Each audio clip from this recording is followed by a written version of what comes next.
Park City Council. I will call, oh, I get to use the gavel again, I guess. All right. I will call to order this session of the Tacoma Park City Council. Will the clerk please call the roll?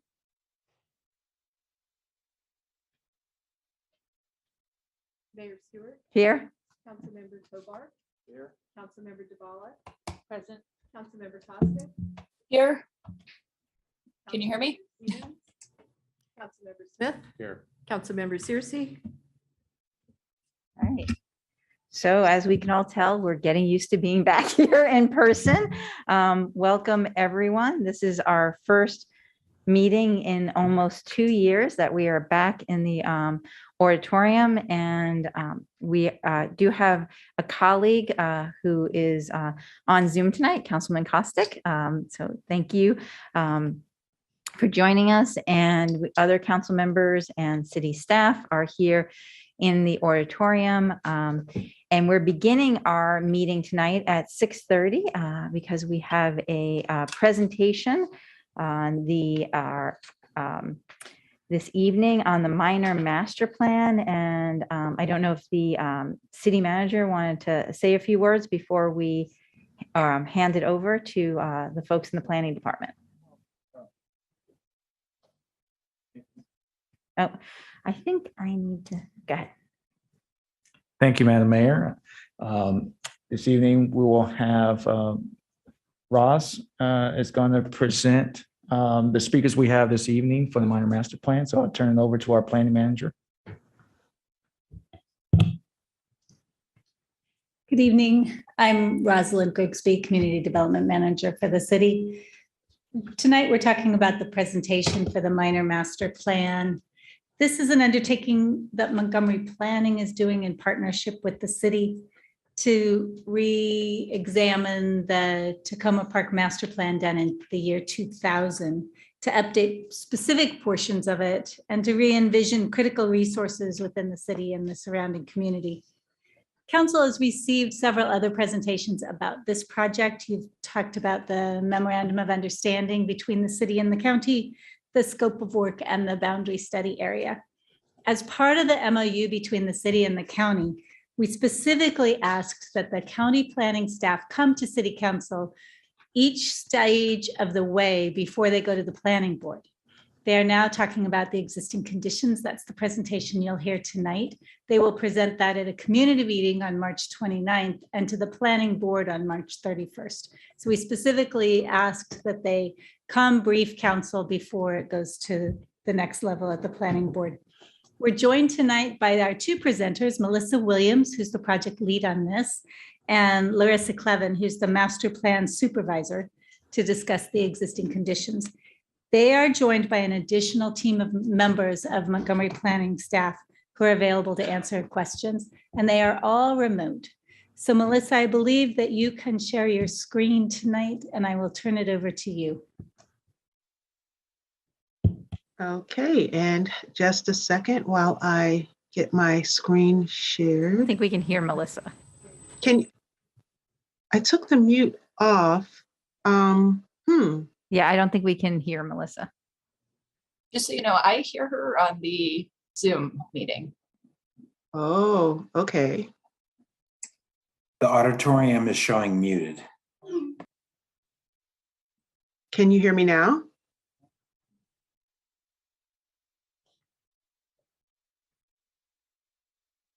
Yes, no. Am I still muted in the auditorium?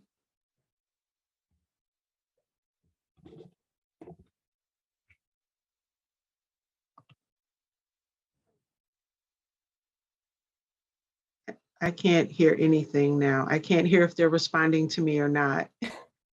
They're not responding. We can hear you on the Zoom call, Melissa. Okay. I think they have dropped off. I don't see the mayor or the council chamber anymore. Okay.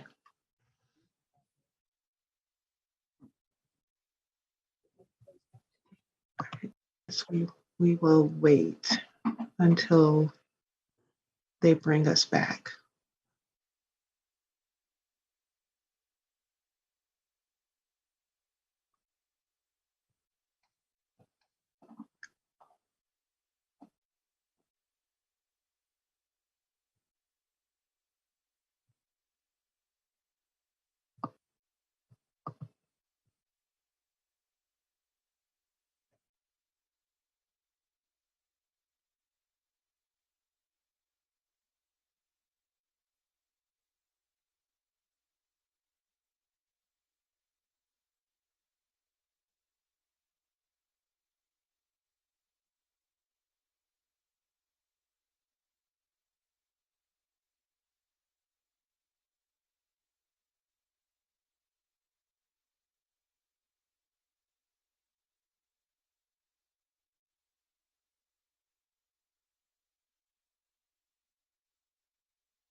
Okay. And put that down. Okay. Oh, so good evening. Once again, my name is Melissa Williams, and I am the project lead for the Tacoma Park Minor Master Plan Amendment. I'm joined this evening by Marissa Clevin, my supervisor, and I'm here today to present the results of the existing conditions analysis for the Tacoma Park Minor Master Plan Amendment. So what you're going to hear tonight is a summary of all of the information that we've gathered. Since the approval of the scope of work in September of 2021, the staff has collected and analyzed data so that we might answer the following questions. And so you can see here the agenda, we have arranged all of the typical things that would be included in a minor master plan amendment, and we're going to be answering these questions for you this evening. The plan area boundary considered the following. So it looked at kind of the major activity centers. That was the Washington Adventist campus, the Erie Center located at Flower Avenue and Erie Avenue, which is incredibly important to the community. The multifamily residential along Maple Avenue. Maple Avenue serves as the spine for this plan. And then we also looked at all of the Tacoma Park facilities, specifically the Tacoma Park Community Center and Library on Maple Avenue, and also the public works buildings located on Ritchie Avenue. As previously stated, this is an update to the 2000 Tacoma Park Master Plan. And I would also add that the plan recommendations are typically limited to the area within the plan boundary. So that becomes important as we get into that phase of the process. So who lives here? This is where we talk about the demographics. This map shows the study area in blue, which is made up of 4 census block groups. The study area has been modified since we presented the scope of work last year so that we can get as close as possible to the plan boundary as allowed by our census geographies. So you can see here that we're looking at roughly 8,000 people and almost 3,000 households are included in the study area. This area is actually what we use as the basis for our demographic analysis. So this slide shows the distribution of age in the study area. And as you can see, it's not dissimilar from the county. There is a slightly lower percentage of residents over 45 and more residents between ages 35 and 44 and under 5 years of age. And so I'd also note that as we move through these graphs, you'll see that the study area is always shown in green and the county is always shown in that lighter blue. This next graph looks at the race and ethnicity of the study area. So the chart shows both the county and study area's racial and ethnic makeup in 2000 and in 2019. First, we'll take a look at change over time. Since 2000, the makeup of the county has changed significantly, with a decrease in the proportion of white residents and an increase in the proportion of Black, Asian, and Latinx population.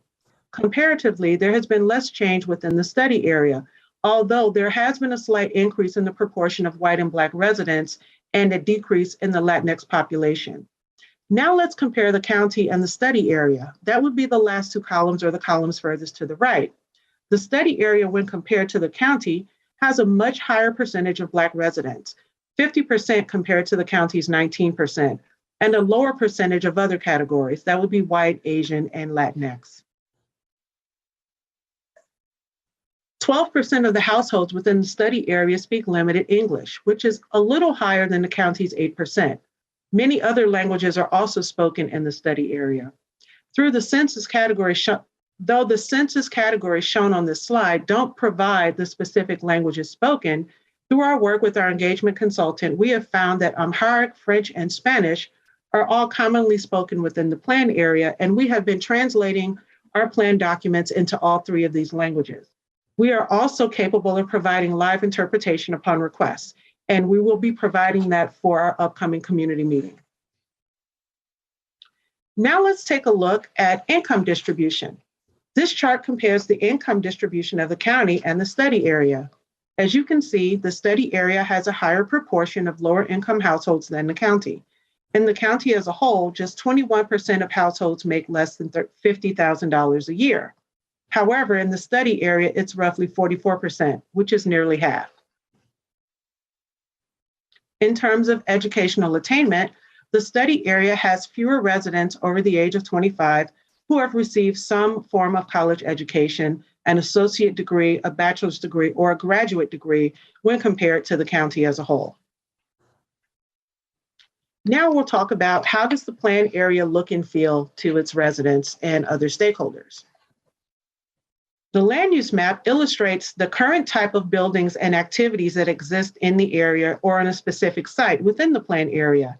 As you can see, a significant portion of the land is utilized primarily by institutions, specifically the City of Tacoma Park, their facilities, and also the Washington Adventist campus. The uses along Maple Avenue, which is the spine for the plan, is primarily multifamily dwelling units. There are limited amounts of single-family detached office and retail shown within the plan boundary. Zoning provides for the regulation of existing and future land uses. Most of the plan area is zoned R60. That is the predominant use for a single family, which is the predominant use for single family detached units. The R60 zone also allows for other uses like institutional uses or parkland. In this instance, most of these parcels are occupied by institutional uses, such as previously stated, the Washington Adventist campus and the City of Tacoma Park's facilities. Other uses operating within the R60 zone on this map include parkland. Maple Avenue, which is home to the bulk of the residences located within the plan boundary, is zoned for multifamily dwelling units, primarily through the R10 and R20 zone. This graph shows a way of looking at what the zoning capacity is for the planned area and comparing it to what exists on the ground today. In terms of residential capacity, the number of existing units exceeds what is actually allowed in the plan area. This can be attributed to the fact that much of the housing along Maple Avenue is older and may not conform to its current zoning. This plan will evaluate individual parcels and recommend solutions to address these non-conforming buildings or any non-conforming buildings. Next, we will consider commercial capacity. There are very few properties that are zoned for commercial use. Currently, about 80% of the commercial capacity that's available is built. Urban design. The Washington Adventist campus includes a mix of architectural styles, including colonial revival and modernist buildings. The hospital portion of the campus includes contemporary buildings as well as some earlier structures built through the 20th century as the site evolved over time.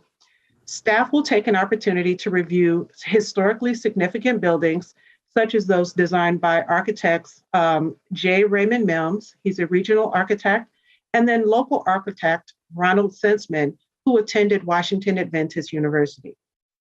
Analysis of the history of the plan area and into these and other historically significant structures is ongoing and will be presented as part of a larger historic preservation focused discussion.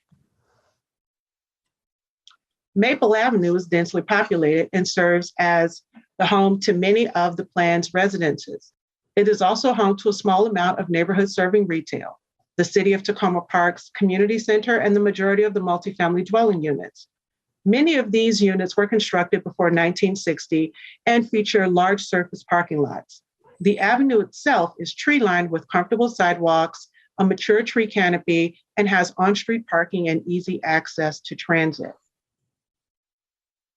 The small amount of commercial use located within the planned area is particularly that located at the Erie Center, which is Erie and Flower Avenue, is comprised of 1 to 2 story buildings with traditional street-facing facades. These buildings were constructed between 1940 and 1970. Where do the people gather? There are 3 county-owned parks in the plan area. We have the Sligo Creek Stream Valley Park, Tacoma Piney Branch Local Park, and Opal A. Daniels Neighborhood Park. There is also a city-owned park, Hefner Park, which is located immediately adjacent to the Tacoma Piney Branch Local Park.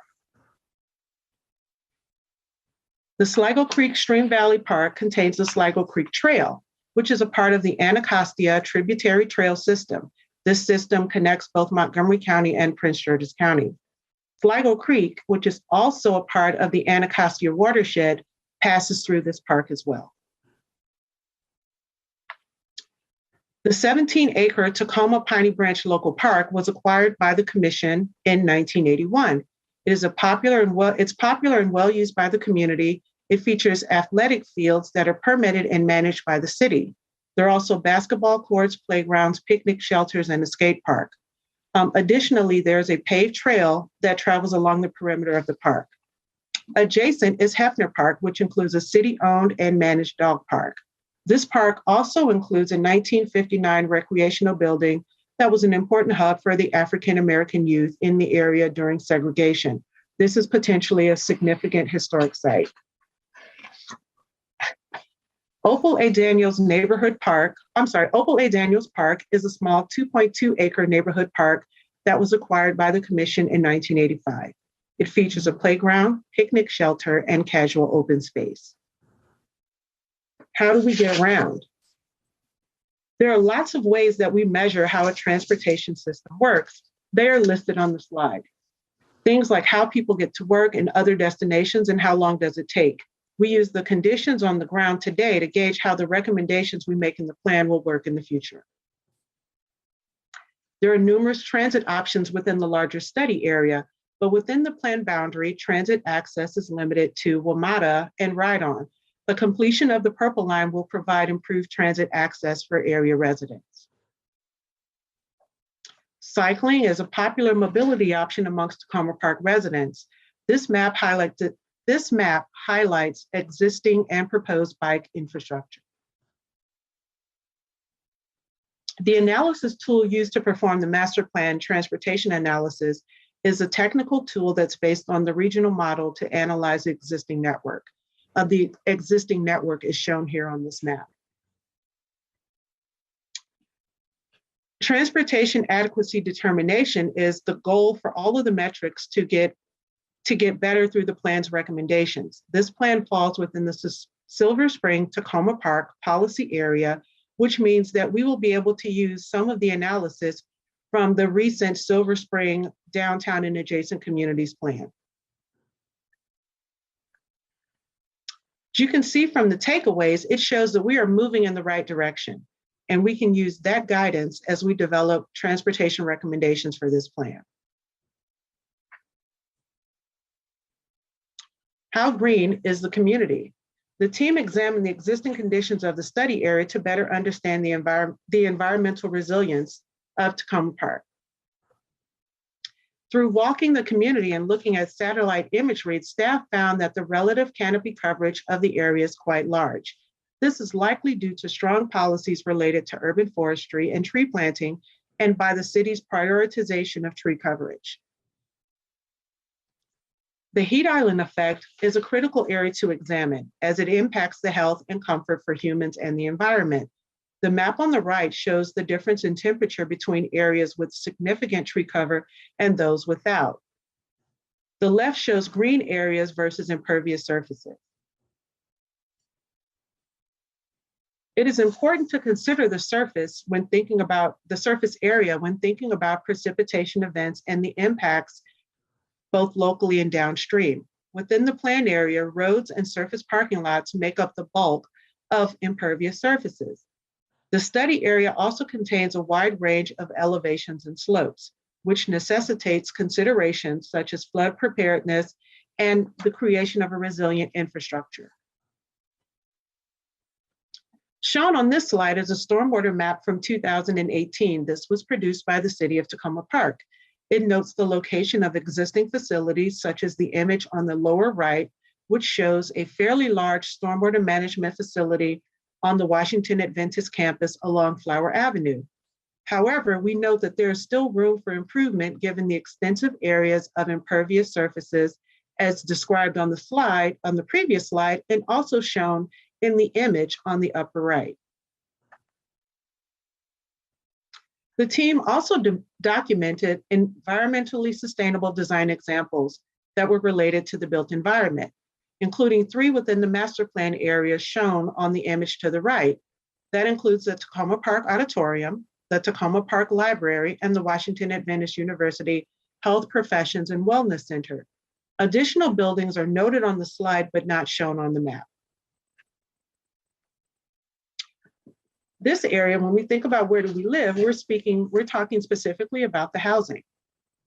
When looking at housing in the Tacoma Park Minor Master Plan study area, we see an area that is home to many diverse housing options as compared to the county. Over a quarter of the housing units in the area are in the form of duplexes, triplexes, quads, and small apartment buildings. Rental facilities in Tacoma Park have lower rents than the county by 30%. The average effective rent is $1,887 in the county as compared to $1,313 in Tacoma Park. Of course, many rental facilities in Tacoma Park are under rent stabilization and cannot increase the rent more than the city's rent stabilization allowance. But the rental facilities in Tacoma Park also tend to be older, which is often an indicator of lower rents. However, there's a strong for sale market in both the county and in zip code 20912, which is the zip code that serves the Tacoma Park area. The median sold price for all units in zip code 20912 is 4% higher than the county's median sold price. How are we supported specifically looks at the community resources, facilities, and schools. The plan area is home to Tacoma Park and Piney Branch Elementary Schools. Local students are also served by Rolling Terrace Elementary School, Silver Spring International, and Tacoma Park Middle Schools. Older students attend Blair High School, which is part of the Down County Consortium. There are significant community resources located within the plan boundary, including those facilities owned and operated by local government, community centers, schools, and the Washington Adventist University campus. Additional facilities such as the Tacoma Park Volunteer Fire Department and the Tacoma Park Recreation Center are noted but not shown on the map. What have we heard? This is specifically about the tools that we use for engagement and what we heard from the community. Engagement began in summer of 2021 and is ongoing. Staff utilized a variety of methods to reach residents, including traditional drop-ins, the creation of newsletters, and distributing of flyers. We also contracted with a local consultant to canvass residents and stakeholders. Phase 1 of canvassing took place in December and focused on the multifamily units along Maple Avenue. Phase 2 will begin this month and will focus on users of the Washington Adventist campus. More than 275 residents participated in the Phase 1 canvassing effort along Maple Avenue. The respondents were diverse, with the majority self-identifying as African. This is African as in hailing from an African country, not African American, which is an important distinction. We received more than 500 unique comments, which fell into these 17 topics. The majority were associated with housing, but there were also numerous comments regarding health, wellness, public facilities, recreation, and transportation. So once we've completed that, now we have to think about next steps. This slide shows our timeline. Staff will present the existing conditions to the community on March 29th and then to the Planning Board on March 31st. Upon completion of the existing conditions analysis, we will begin our visioning phase, which includes the preparation of preliminary recommendations. Our goal is to complete a progress draft by fall. Staff anticipates returning to you, the council, prior to the completion of that document for a comprehensive discussion on historic preservation and the history of the planned area. And for those of you that are watching, if you would like to contact me, I have my contact information here, and we also encourage everyone to sign up for our e-letter. And with that, that concludes my presentation this evening. Great, thank So, you. very much. Okay. Oh, great, thank you, Ms. Williams, very much for that presentation. I'll just see if my colleagues have any questions. Again, just a reminder, yeah, click on Councilmember Smith. I think I need to get. Ms. Williams, thank you so much for giving the presentation. Also want to thank you for giving the presentation virtually. I think it was last week to a number of residents. They really appreciate the fact that you took the time and went through the minor master plan. My question is, going through all this data, is there anything that has surprised you?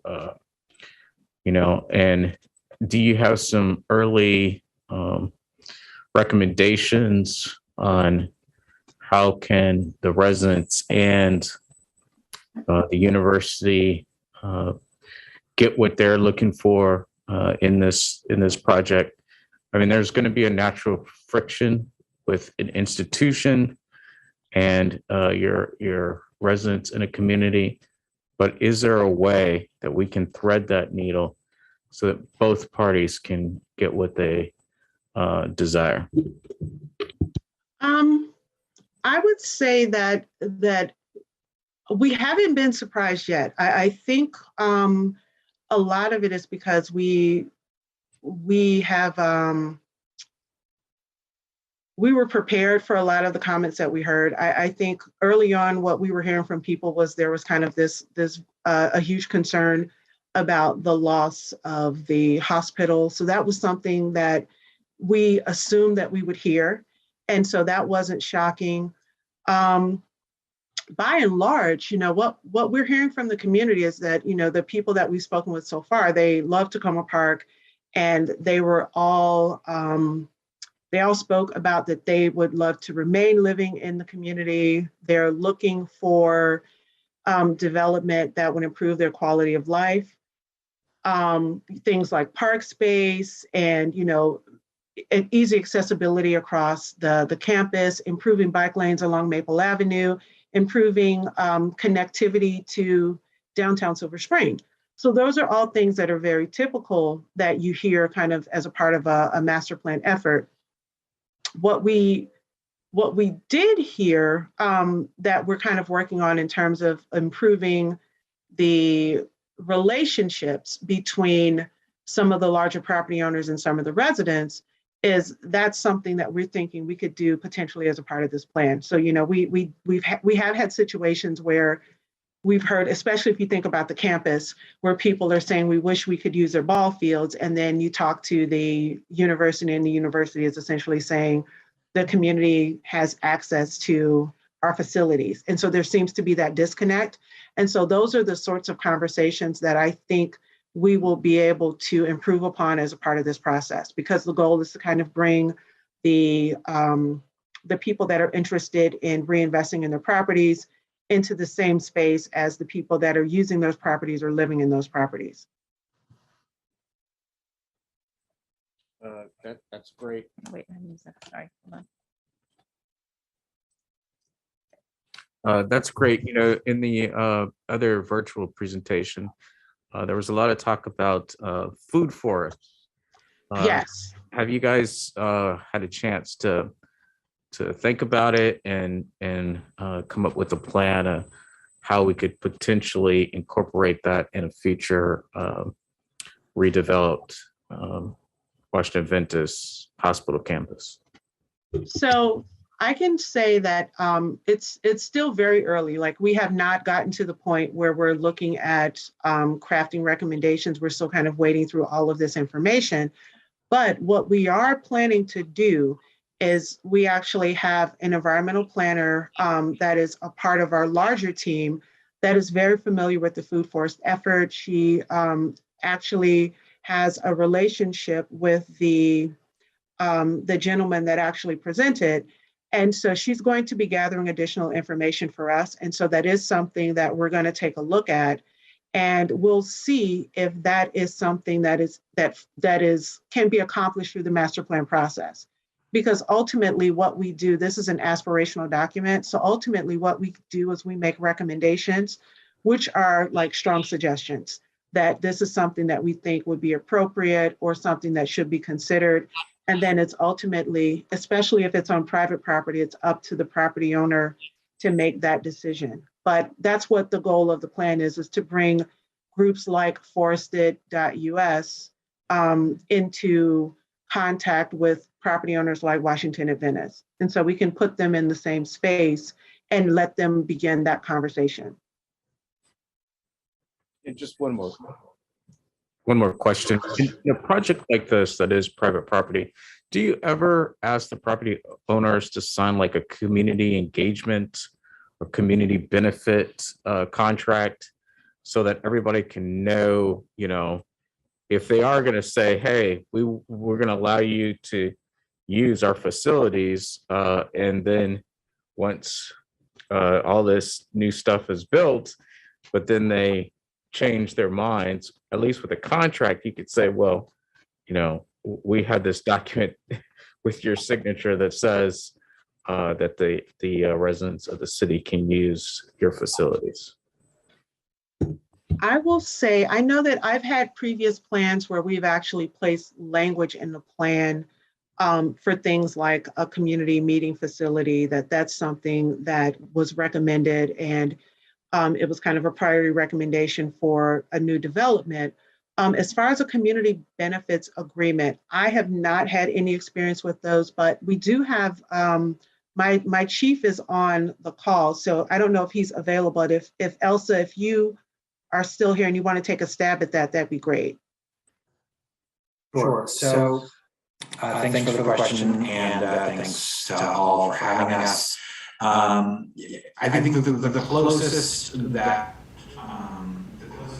we come is during the development review process. The planning board can approve projects under certain conditions, and the zoning code requires public open space. Has a public open space requirement, and so that can be a way to ensure access. There can be public access easements. So I think the plan can acknowledge the desire and the benefits of doing that, and then the regulatory side of the project is going.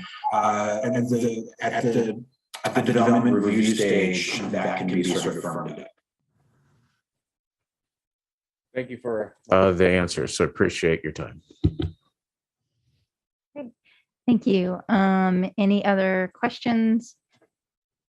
Ms. Williams, one thing, when you talked about the history of the Hefner facility, if that's going to be part of the plan, I know our colleague, Councilmember Siemens, who was unable to be here this evening, he's been working on, as well as the historic Tacoma and oral history of the area. And so I don't know if you've talked to folks there who have been working on that, but it may be of interest to you, since you mentioned the importance of Hefner Park and the history there.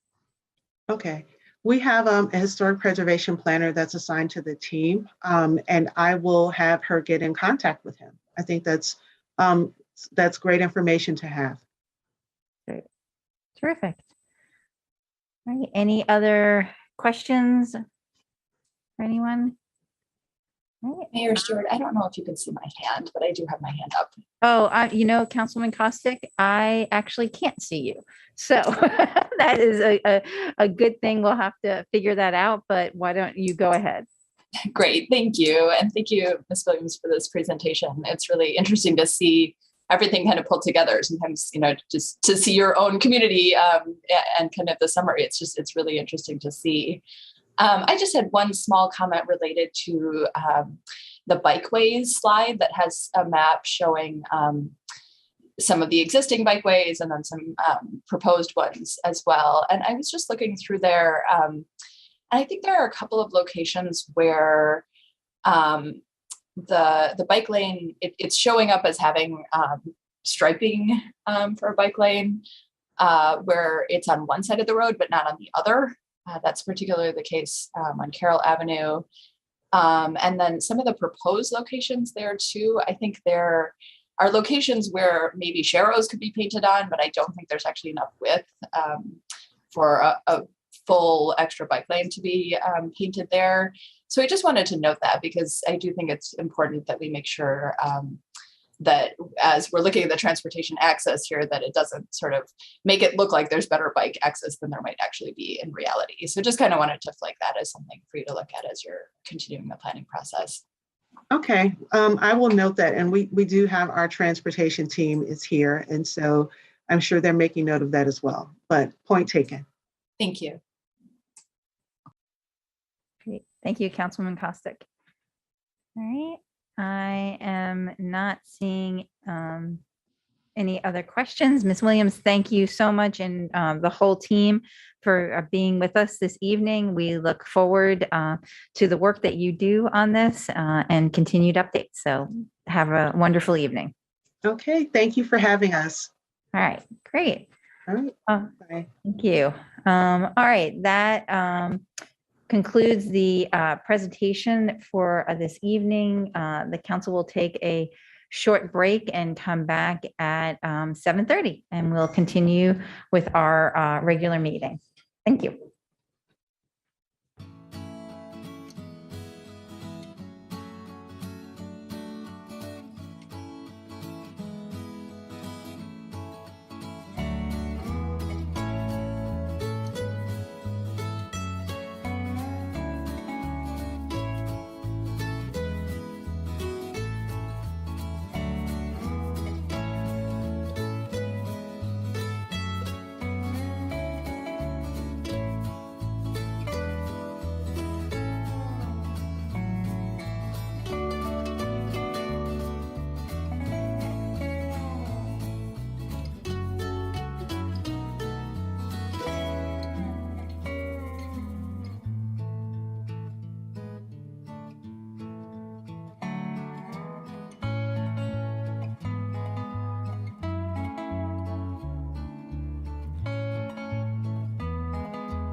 for our regular meeting now. Good evening, everyone. Those of you who are just joining us, welcome to our city council meeting tonight. This is our first meeting in person in almost 2 years. So I thank everyone for joining us and Recording in progress. and ask your patience as this is our first meeting back in person and we're getting used to it. So we already did the roll call. I'll begin now with looking at our agenda moving forward. On Thursday evening, March 10th, that's tomorrow, the city council will meet in an administrative function session at 6:30. And we'll meet in session, administrative function session regarding the city manager's evaluation. Administrative function sessions are closed to the public. So that is a closed session of the city council tomorrow evening. Coming back on Wednesday, March 16th, we'll begin again at 6:30 with a presentation of a community science fellow project assessing how to prioritize stormwater infrastructure under a changing climate. Our regular meeting at 7:30, we'll start with a proclamation for Developmental Disabilities Awareness Month. And then our voting session that evening will be the second reading ordinance adopting a redistricting plan, a resolution providing for appointments to the Commission of Landlord Tenant Affairs. Our work sessions next week will include a presentation of pavement condition report, procurement for red light camera contract, public space, and the public space management plan contract. And we'll have a presentation on the general fiscal health of the city. Then on Wednesday, March 23rd, we'll have our regular city council meeting beginning at 7:30. Our voting session will be a single reading ordinance approving for the contract of the public space management plan and a single reading ordinance approving a contract for red light cameras. Our work session that night will be an update from the sustainability manager, work session on the sign ordinance, and a discussion of plans for ARPA funds allocated for social service partnerships, library, and community center renovation. On Wednesday, March 30th, the city council will not meet. It's the 5th Wednesday of the month. And then on Wednesday, April 6th, we'll be back here again at 7:30. And our presentations will be from the Task Force on Sustainable Banking and Investments and the city manager's recommended FY 2023 budget, which will then kick us off into our budget meetings for the next month and a half almost. So that's the upcoming council sessions. Now we will have a proclamation recognizing the fact that it's been 2 years of us fighting the COVID-19 pandemic in our city. I'll read the proclamation. Whereas during the month of March, we marked 2 years of fighting the COVID-19 pandemic. And whereas on March 5th, 2020, the first 3 cases of COVID-19 in the state of Maryland were identified in Montgomery County. And whereas throughout this month, we will take time to remember residents who have died from COVID-19 and reflect on the challenges we as a community have faced these last 2 years. And whereas during the last 2 years, many individuals and organizations have worked extremely hard to provide resources such as food, vaccines, tests, and more. And whereas the city has recognized over the last 2 years the contributions of many residents and organizations, including Karina Ryder, a certified nurse midwife and provider of health services in the community. Ms. Ryder's quick assistance, especially during the first year of the pandemic, was critical in quickly identifying positive cases so that contact tracing and quarantining could be done promptly. We have Tommy's Pantry, Small Things Matters, the Tacoma Park Food Co-op, Adventist Community Services, and others who provided and continue to provide food and other necessities to those in need in our community. Crossroads Community Food Network, which through its farmers market offered an unlimited match on supplemental nutrition assistance programs, SNAP benefits, and helped promote vaccine clinics. The Crossroads Development Authority and the Old Town Business Association for their support of our local businesses throughout the pandemic. Cheer and Small Things Matters for their work in setting up vaccine clinics throughout the community and especially in apartment buildings. And whereas city employees have continued throughout this time to provide excellent city services and to assist residents in need. And whereas the last 2 years have shown the need to continue our work to address disparities and meet the needs of all who live in our community, so we can live up to our values of being a truly welcoming, inclusive, and thriving community. Now therefore, I, Kate Stewart, Mayor of the City of Tacoma Park, on behalf of the council, staff, and residents, do hereby express our deepest sympathies to those who have lost loved ones during this pandemic and express our appreciation to those who have supported and assisted our residents and small businesses at this time. Thank you. All right. And now we will move on to our legislative update. And I think we have Anne or Suhani virtually. There's Suhani. Hey everyone. Hope everyone's doing well. It's nice to see kind of in person what it looks like. So it has been a very, very busy week. There's a lot of voting sessions going on just because crossover is creeping up on us. But the House and Senate were just working really hard to get bills into the opposite chamber by the deadline, which is the 21st. Which also means that hearing times are kind of being pushed later in the day. So just there's going to be very, very heavy voting times, probably in the morning and in early afternoon. The Senate has started making decisions on the 2023 budget. So as that moves along, we'll keep everyone updated. There has been some significant movement on some of the climate change stuff, mainly in the Senate. The Climate Solutions Now bill was passed out of both committees, the Education, Health, and Environment Affairs Committee, and also the Budget and Tax Committee. In the Education, Health, and Environmental Affairs Committee, it was voted on party lines, and there were some serious debates on particular provisions of the bill. It came out just a little bit bruised, but most of the bill is still in good shape. The only thing that was taken out is the all-electric construction code provisions. And this has been a particularly busy week for the city as well. The city has weighed in on bills related to pedestrian safety, climate and environment, reimagining public safety, and gun safety measures. So as all of these priorities keep moving along, we'll keep everyone posted. So that's my update. Great. Thank you very much, Suhani. Anyone have any questions? All right. Seeing none, thank you again for all your work and helping the city move forward through this session in Annapolis. Thank you, everyone. Take care. Bye. All right. Now we will come to public comments. The way we are going to be doing public comments is taking comments in our auditorium first. People do not have to sign up for public comments for that. We'll start with our voting public comments and then move to general public comments. After everyone in the auditorium who would like to speak has spoken, we'll then move to people who have signed up to speak via Zoom. We're still doing signups for that. So if you are want to speak virtually, you can still do that. Sign up by 5 p.m. the day of a city council meeting on the city website. So our first item this evening, voting item, is a resolution condemning Russian invasion of the Ukraine and expressing solidarity with the Ukrainian people. Are there any public comments regarding that resolution? Okay. Seeing none, I will move on to the next item, which is the first reading ordinance adopting a redistricting plan. And again, when you come for public comments, just please state your name, where you live, and you have 3 minutes.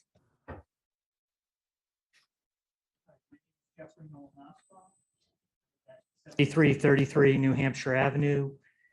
And I just am here to speak on the redistricting plan and reiterate what I've said in comments I've submitted to you in written form before, about how disappointed I am that you're choosing option Y instead of option Z.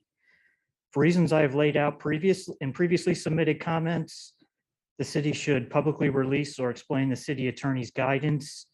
For instance, was it that option Y and its predecessors were permissible, or that option Z and its predecessors were impermissible?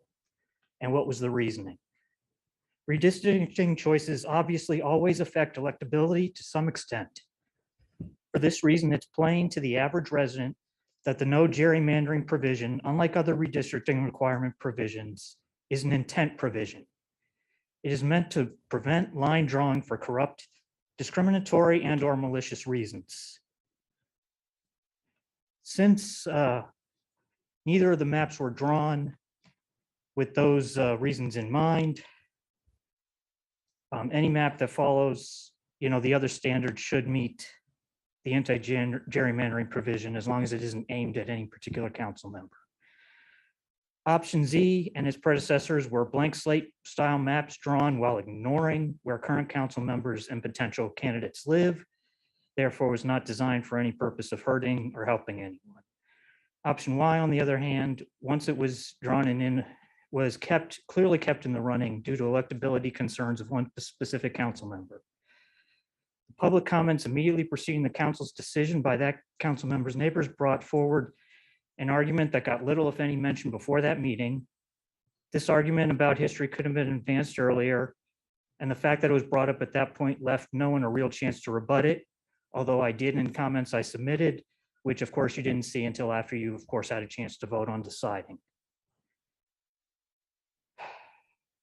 Option Y continues Ward 3 status as a leftovers ward. Ward 3 as a leftovers ward may also explain why it has produced recent mayors, as it has many pockets of all different parts of the city's community of interests. So whereas option Z would ensure better representation of all communities of interest, it would also probably make mayoral races in the future more fair if they involve council members running against each other. And I just want to add that my feeling about those arguments about the history being brought up at that meeting, basically not giving a chance to, but it felt like, in political parlance, an October surprise. So, thank you. Thank you, Mr. Nussbaum. Wait.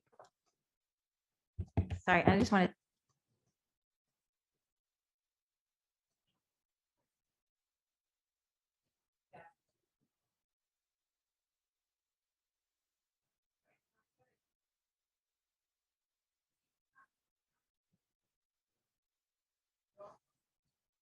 I was watching it.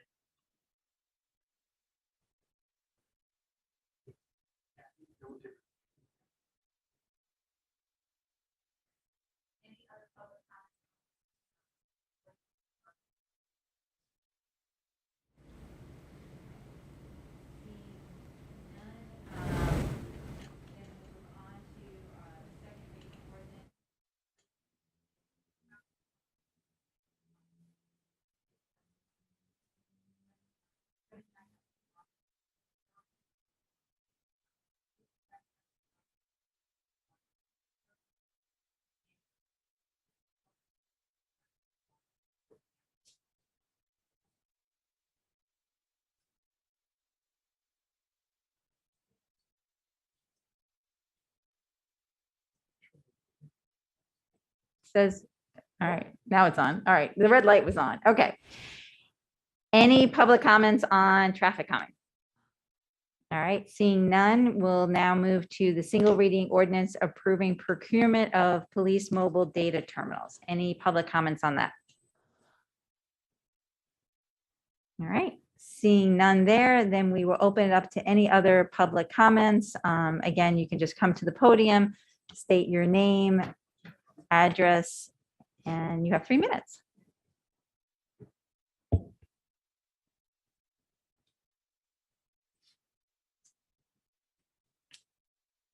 Oh, I actually had a quick housekeeping thing. One of our fellow union members wasn't able to sign up in time, but did submit a written comment to the city clerk. So We it's, received Claudia it. Tolson. So We I have just received want to it. make sure Yep. that's read. We got it.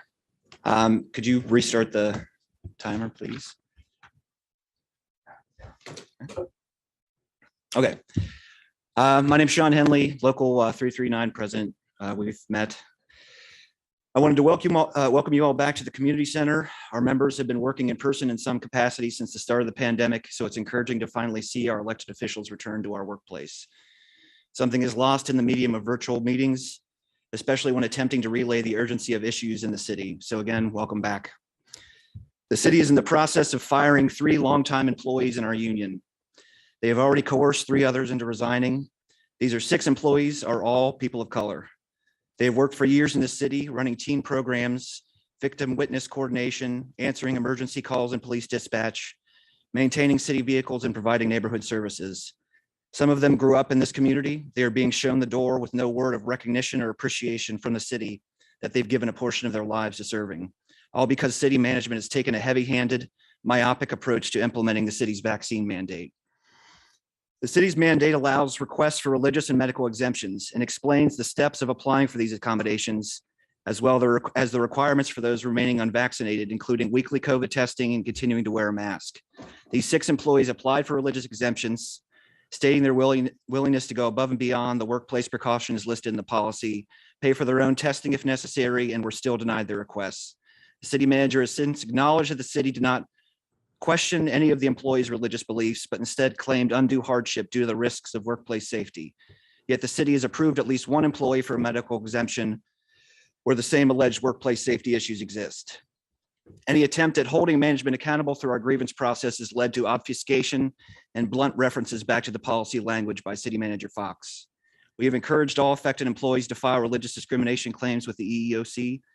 If merit is found in their EEOC claims, the city will be required to pay back pay and offer these employees their jobs back.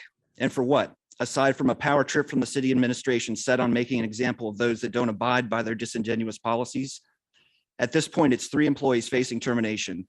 Where is the undue hardship in allowing 3 employees to keep their jobs?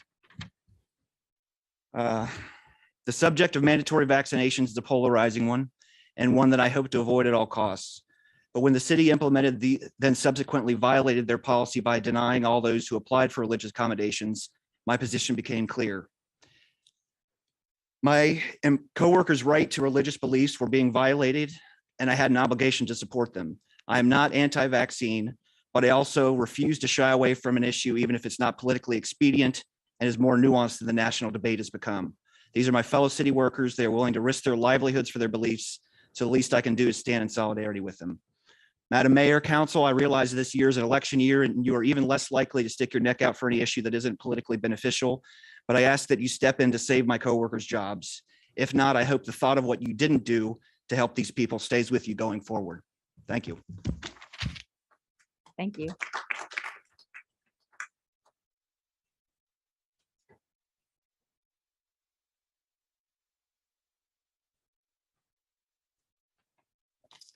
Hi, my name is Brendan Smith. I'm the city's Arts and Humanities Coordinator, Ward 3 city resident, and the acting vice president of MAFSME Local 3399. I'm also here to oppose City Manager, excuse me, Jamal Fox's decision to fire 3 longtime city employees over the request for religious accommodations in the city's vaccination policy. In his response to their grievance, Mr. Fox specifically stated, quote, "The city did not question the sincerity of the employees' stated religious beliefs, but he claimed their request for reasonable accommodations would pose an undue hardship by compromising workplace safety. However, he approved 1 or more medical accommodations for other city employees, even though the alleged workplace safety issues are the same. On its face, there's no way to claim that is fair or equitable when all 3 employees with sincere religious beliefs were willing to undergo weekly COVID testing, which is the only workplace safety requirement in the vaccination policy. I know there's serious doubts about religious beliefs relating to COVID vaccinations. I'm fully vaccinated and I understand those doubts, but employees should still receive fair treatment, even if their beliefs are unpopular. City management shouldn't pretend to respect religious freedoms protected under the First Amendment when they deliberately plan to block every request for religious accommodations from every city employee who applied. Like many other examples, it's an unfair and disingenuous manipulation of a city policy, which is lowering morale, hampering city operations, wasting taxpayer funds, and increasing city workers' distrust of both city management and the city council. These are serious abuses of power by city management, and each of you have a moral duty and a professional responsibility to take action. Mr. Fox also is wasting thousands of city taxpayer dollars in a needless arbitration targeting a Black female city employee. As a city resident, it's infuriating that my own tax dollars are being squandered to fight a single mother's reasonable request for 6 days of telework because her child was exposed to COVID in the city's own aftercare program in this building. If that doesn't infuriate you, then you aren't paying attention. None of you spoke up for city employees during our fight for fair wages last year, but you need to find the courage to speak up about these issues tonight during council comments. The worst thing you could do is dismiss these critical issues as quote, personnel matters. You would be abandoning your responsibilities, both to city workers and to city voters. We've repeatedly offered to meet with each of you to discuss our concerns because you're only hearing the biased views of city management. You don't know the many problems that city employees face on a daily basis because you've never agreed to talk with us. Our offer for a more open dialogue still stands. Thanks for your time.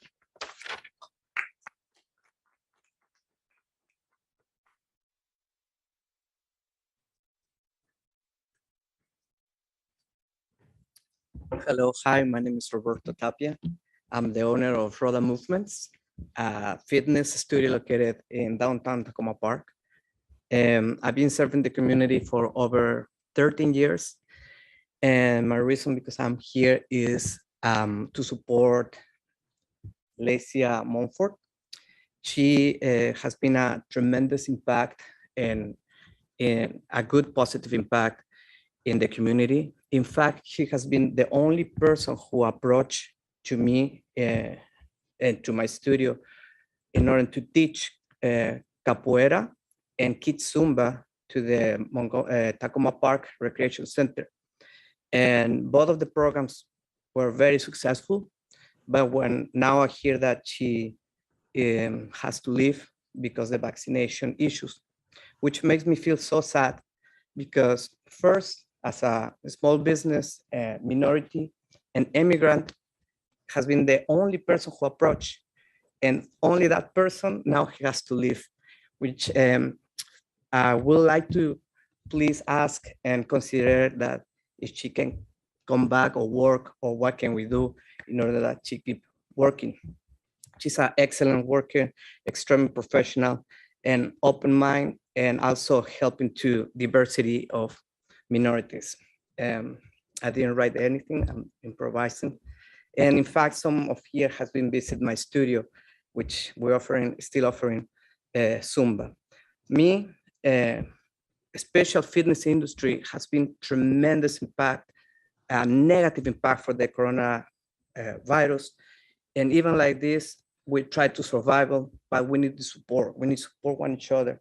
And living Lecia is, I don't think that's the solution, or I don't think that's the way.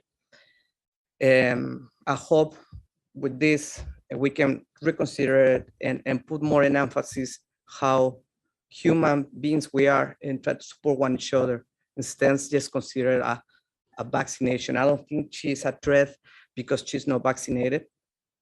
And just that. Well, thank you.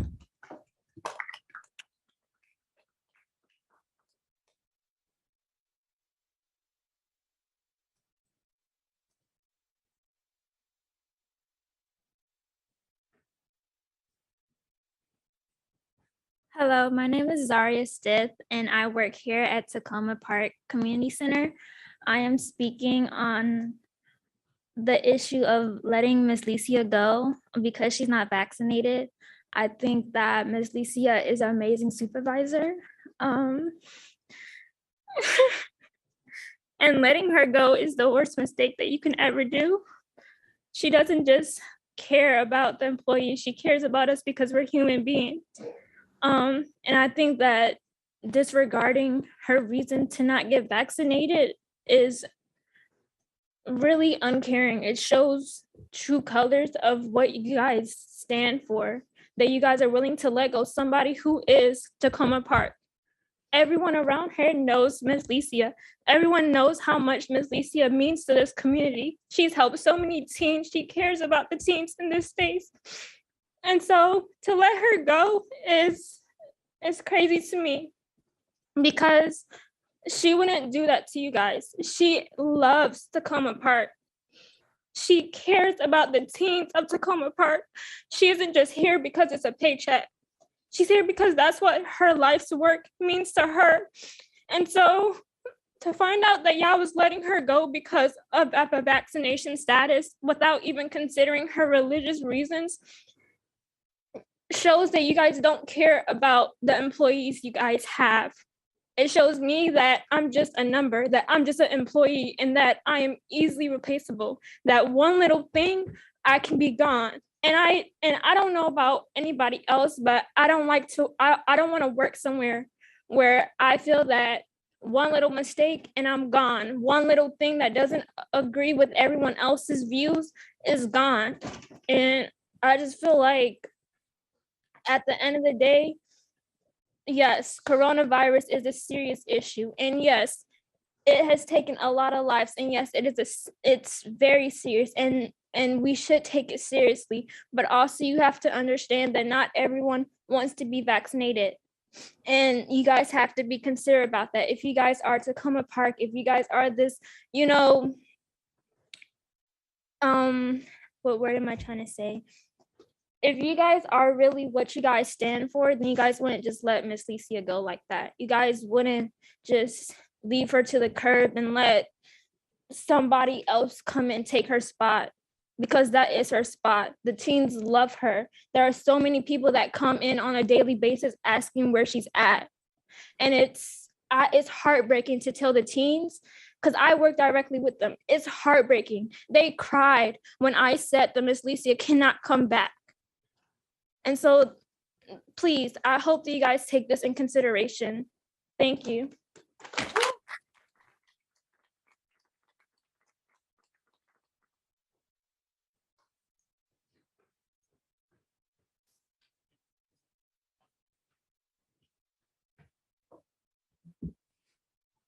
Good evening. Can you guys hear me? Okay. My name is Licia Montfort. And as Zaria just mentioned, I am Tacoma Park. My family grew up in Tacoma Park. I lived on Maple Avenue. I was part of the youth programs. I volunteered in my youth, and I've been employed by the city for the past 22 years. Through my tenure in the department, I've participated in and created several programs, activities, and services beneficial to the community, specifically the teens and young adults, including helping bridging the gap between the police and our youth. I love my job. And I've never shied away to let people know how I feel about my passion for the youth. To be told that I can no longer continue doing what I love most because I'm unvaccinated is heartbreaking. I think it is extremely unfair that I am being penalized because of my beliefs and terminated even more so. I'm asking that the City Council take consideration in making the policy a fair one, where those who are unvaccinated can keep their jobs. I've said before to Human Resources and to the city manager that I'm open to the weekly testing, to keeping my mask on, even though the mask mandate has been lifted, as well as remaining socially distant. I'm not sure what else to tell you, how else I can pour my heart out to you, but again, like I said, this is my home. This is the only job that I've ever known. I'm a single mother. This is my only source of income. So I'm asking you guys to reconsider the policy.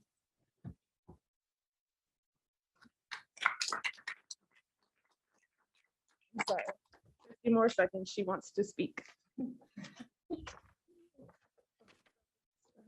Hi, Say your name, speak up. hi, I'm Ali Chisholm, Alicia's daughter, and can you please let my mom keep her job, because we need money and clothes and jewelry and food and gas.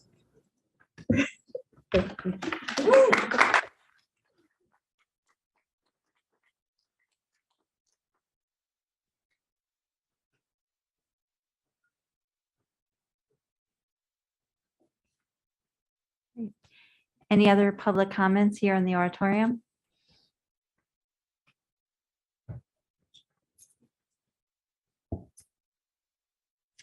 is it still possible to make a comment on the Ukraine resolution? I apologize that I got in a little late. But first, I'd like to say, I've known that young lady for probably 20 years, at least. And she is Takoma Park. So am I. On Ukraine, on the resolution for Ukraine, I'm Buddy Daniels, as you know, and I grew up in Takoma Park and lived on Sherman Avenue for 65 years. I now live at 908 Prospect Street, right behind the athletic field at the Washington Adventist University. I would like to take this opportunity to thank Councilmember Kovar for his efforts in composing the resolution condemning the Russian invasion of Ukraine, and anyone else on the city council and city staff for your efforts concerning this revolution. In my opinion, the resolution covers as many issues as possible in a very horrific and dangerous situation that is also a very fluid situation. So much has happened in the last 2 weeks that the resolution addresses the Russian invasion of Ukraine, Russian targeting civilians and civilian installations, the heroic efforts of Ukrainian military and civilians to stand up and fight for their freedom, the Russian people's courage to protest the war. That's just to name a few issues of so many issues and situations covered by this resolution. It's also good to see statements on Takoma Park's history of condemning oppression and authoritarianism and support all displaced populations over the years.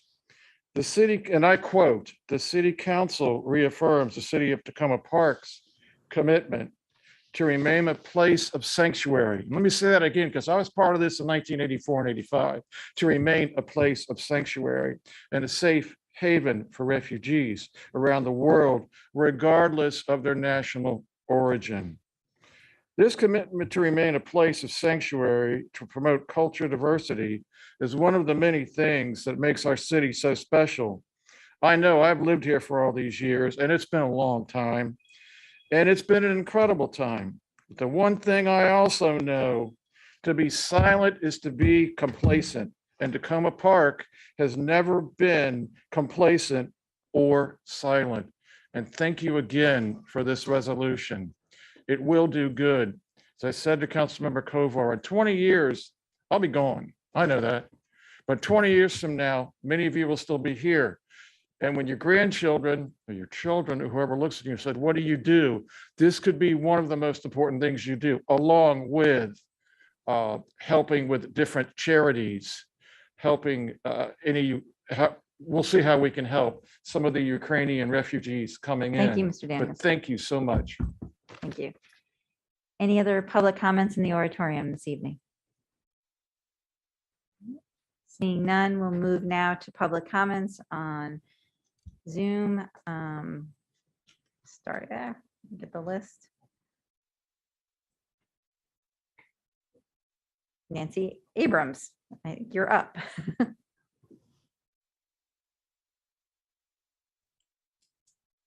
All right, Miss Abrams, I don't think we can hear you. Hold on one second. There we go. Can you hear me now? Yes, we can. Okay, great. I am here to support, to give some words to support Miss Licia Montfort. I'm a parent sorry, I was supposed to say my address. I live at 904 Glazewood Court. And I'm a parent of two kids who attend Takoma Park Rec Center camps and classes at the rec center. And both of my kids just love Miss Licia. She has been so wonderful, and they specifically want to go to the camp at the rec center because of Miss Licia. Last year, my daughter really struggled with being virtual at school and not having interaction with other kids. And so when she went to camp, she hadn't been around other kids. She had been so isolated that she didn't really know how to socialize properly. And Miss Licia really took her under her wing and provided counseling to her and guidance and advice. And even after camp was over, she followed up with her and mentored her, and still to this day, checks in with her to see how she's doing. And my daughter is doing wonderful in school this year because of Miss Licia. And it just really breaks my heart that you would let somebody like that go. And I really want you to reconsider. I'm a federal employee, and we have a policy in place now to allow unvaccinated people who have, an issue based on their religious beliefs to be tested once a week and to wear masks. And I don't understand why the city can't follow the same policy that the federal government is following. I have coworkers who will be doing the weekly testing, and I'm fully vaccinated. I feel completely comfortable with allowing them to work in the same space with me, and they're getting their testing. And I just think that, there's no reason why the city needs to be more strict than the federal government. And Miss Licia is a wonderful, wonderful employee who just provides such a benefit to this community and to my child that I just really want you to reconsider. I'm very upset about this, and I really want you to, seriously, there's all these people who are speaking out on her behalf, and I really think that you need to listen and reconsider. And there are things that you can do. You can follow the federal policy. So please take that into consideration, because we really need Miss Licia. Thank you. Thank you.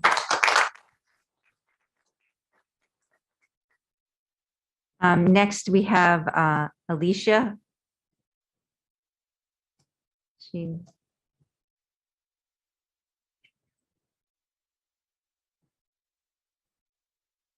No? Okay. Then we're moving on to Rye Alexander. No? Okay. How about Scott Davis? All right. Then I don't have anyone else on my list. Is that correct?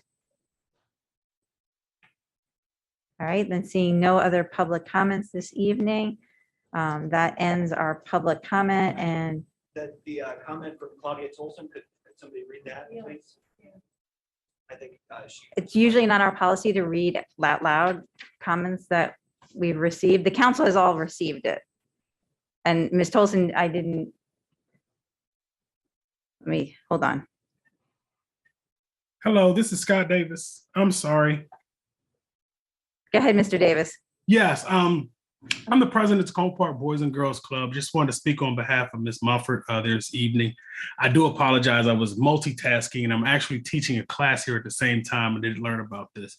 I'm not going to take up the full 3 minutes, but I known Ms. Mumford for nearly 25 years. And she is a great servant of the community, someone who's an upstanding citizen, and who has really impacted the lives of kids all across Tacoma Park. I've dealt with thousands and thousands of kids by being in the community. Growing up at Tacoma Park, right on Spruce Avenue, as a person who did roller skating up at the firehouse back in those days when they had the roller skates. I'm kind of telling my age a little bit now.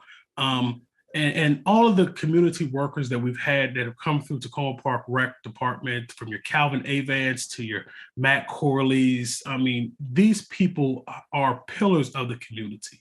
And Ms. Mumford is one of those people that is right in that same vein that's done the exact same thing too as well. I think we can be short-sighted sometimes with looking at what our rules and regulations and policies are without really looking at what the impact to what that decision is going to do and how many lives and the ripple effects that's going to have. You know, I know rules and regulations. I work for an entity that has similar rules and regulations, but I know that as the science changes, some of our guidance and things have changed too as well. So in this instance, cooler heads can prevail. And I think there's an opportunity here that you don't want to take this resource from the community that's going to have a ripple effect on all those in the community, and look at those who we're supposed to help and impact. That's what we're supposed to do. Tacoma Park is a city. When I was growing up there, everyone clowned me for it being a nuclear-free zone, this little small city. But I said, no, that's the type of impact that Tacoma Park wants to have. They're not people that conform to other norms and standards, but they're go-getters, they're proactive, and they make history as opposed to just being a part of history. So this is an opportunity for you to be at the forefront. I yield my time back, but thank you very much for the opportunity to speak on behalf of Ms. Mumford. Great. Thank you, Mr. Davis. Thank you, Mr. Henley. I did find Ms. Tolson's, and she did ask that it be read tonight, so I'll read it out loud. To the City Council, I was the victim witness coordinator for the Tacoma Park Police Department. I have officially received notice of my termination effective this afternoon. I do not agree with this decision or the way the city HR and city manager coldly and callously handled this process of suspension and termination. It is my belief that HR never intended to offer anyone any religious accommodations, as most employees received the exact same denial response from HR. When asked what would cause the city undue hardship in regards granting exceptions, the city manager had only the vaguest responses by telling us to revert to whatever HR had sent us, but medical exemptions were granted, and there were 3 employees being allowed to keep their employment and test weekly. Only myself being the sole breadwinner, as my husband, a former police officer, recently lost his job due to a similar policy, and 2 other employees, a single mother with small children, a father with a newborn who was on paternity leave, when suspended, were scheduled to be fired due to being denied religious exemptions. We are all persons of color. I was with the department for over 2 years. While new to the position, I've been working in the field of victim services for over 7 years. The knowledge, skill set, and training I possess is not the same as just any person who could take over this role. In a short time, I've come into my own in this department, and I believe this position of victims witness coordinator adds an immeasurable value to the Tacoma Park Police Department. Having someone who is bilingual, who has loved ones in the field of law enforcement, who possess the education, training, experience I have is not something every candidate may come with. I also bring a network of resources and contacts, and the city of Tacoma Park claims to be a welcoming, progressive, non-discriminatory city, but this mandate forcing this kind of decision on someone is anything but. Many good, talented, and hardworking employees were affected by this, and no one should have to make these kind of decisions under duress and threats of punitive action. The decision firing employees should be reversed, and those who wish to return should be able to do so as long as we follow provisions for weekly testing. Thank you. And I think now that is it for public comments. Am I correct? Okay, now we're done with public comments, and we will move on to council comments. Councilmember Siemens. Thank you, Mayor. Mr. Fox joined the city as the new city manager right in the middle of this pandemic that's been going on. He's had a lot of difficult decisions to make during the time that he's also learning the ropes here in Tacoma Park with his new job. And I think the decisions regarding the vaccinations and wearing of masks has been difficult for many organizations. And I'm confident that Mr. Fox has been considering the safety of community members and staff members here working in the building and across the city when he made the decisions. I also believe that we hired Mr. Fox thinking that he was fair-minded, and I have no reason to doubt that at this point. But and I certainly don't think that that this is a power struggle thing. I can see both sides of this difficult problem. There were valid reasons for rules that were put in, were implemented by Mr. Fox. But also during this time, the situation has evolved between the time the rule was passed and when it got to the deadline. And I don't know. I know that the county council, Montgomery County Council, had similar rules for vaccinations, and yet my understanding is that when it got down to the deadline, those people who had not been vaccinated at that time were given other restrictions and not terminated from the job. Again, they were saying how the situation had evolved since that time. I would encourage Mr. Fox to rethink this and maybe on a case-by-case basis, consider the situation. And for full disclosure, I will say that I've known Licia Montfort since she was the size of her daughter who came here to testify tonight. She lived in Ward 4 and I think I was the city council member at the time that I first met her on the street on Maple Avenue. And I've seen her dedication to this community and to the young people, especially in this community, as she and her coworker talked about tonight. She is Tacoma Park. She said that. I would have said it without her prompting me. But she grew up as a young person in this city and developed the skills and attitude to be a good employee and a good steward of young people. And I hope we can get this worked out. Thank you.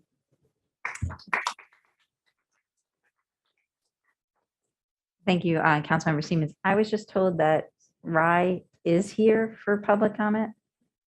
Yes, we had gotten a message and he did not, that person did not speak, and now I'm not sure anymore, so perhaps. Can we see if, yes, I've been told he's here with his hand up, so. Hello, hi. Or she, I'm Hi. sorry. All right. Yeah, it's Sorry, it's Ms. okay, Pronoun. that's Sorry. okay. It's okay, no problem at all. I just wanted to thank you for this time. I actually wanted to address the concern that I have regarding the updated mask policy that was sent in an email today.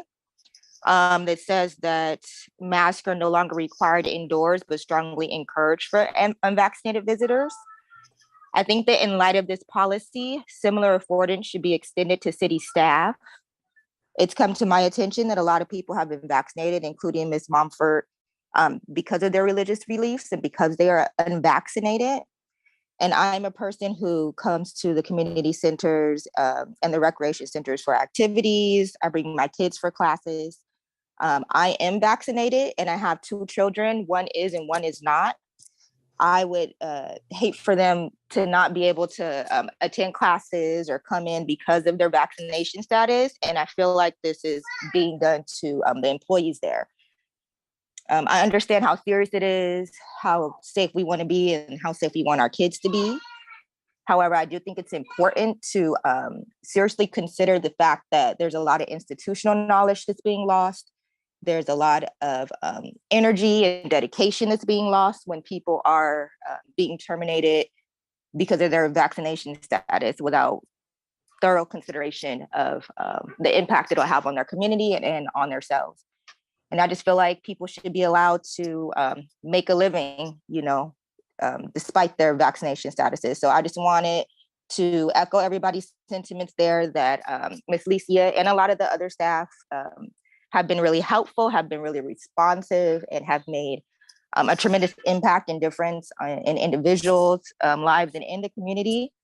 And so I just wanted to state that,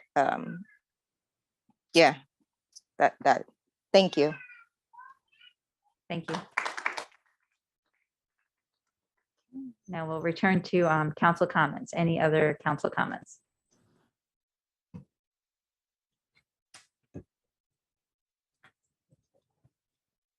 No other council comments this evening? Oh, sorry. All right, Councilwoman, actually Councilmember Kovar beat you to it, so he goes first. I didn't remember how to signal. Oh, so- okay. Just press your button. All right, so am I on? You're on. Thank you, and thanks to all the people who participated. And just to follow up on what my colleague, Mr. Siemens, said, I do support the policy, and I also don't think that the council should be involved in individual personnel matters. And so I'll just say that I think if there's an opportunity to build into into the process any, and I'll say that to Mr. Fox, any way to look at potentially mitigating circumstances, or as Councilmember Seaman said, more individualized kinds of factors that could be relevant. I'd encourage that be done. Thank you. Thank you, Councilmember Kovar. Now, Councilmember Smith. I'm Searcy, then Smith, sorry. Okay, I'm on? Yes, you're on. Okay, You're good. perfect. So I do want to echo the sentiments of my colleagues in support of the policy, but recognizing that we are dealing with unprecedented times. We're learning as we go, and that's what we've been doing this entire pandemic. And so I think that this may be an issue where that's no different. We're learning more, and as we learn more, we may need to pivot. And so while I supported the policy and recognize the role that the city manager plays in personnel matters and respects that role, and it's not the role of the council to do, I do support re-looking at our policies in light of current climate and what's happening now, and being able to adjust and pivot like we've had to do this entire pandemic as we need to. So I would support the city manager working with our HR staff to identify ways in which we can make that pivot in light of other changes that are happening right now, in order to support and show how much we support staff's contributions to the city. Another thing that I know that we've had a lot of staff here today, and I appreciate everyone coming out in support of individual employees, but the camaraderie of staff and the support of staff generally, for me, is just very heartwarming. We have an employee community here, and you all stand up for one another. And that is the culture that we want to make sure that we continue to support. And so I just want to say, as a council member, if there are opportunities for us to engage more, either with the union or with staff directly, to kind of just make sure that we're available to listen to issues that you all may have, I want to encourage us all to try to make those opportunities available to you, because we want that energy to continue to stay, so that you all know that the council and senior leadership in the city support you as you continue to work to support one another in the city. So thank you all for the work that you do. Thank you.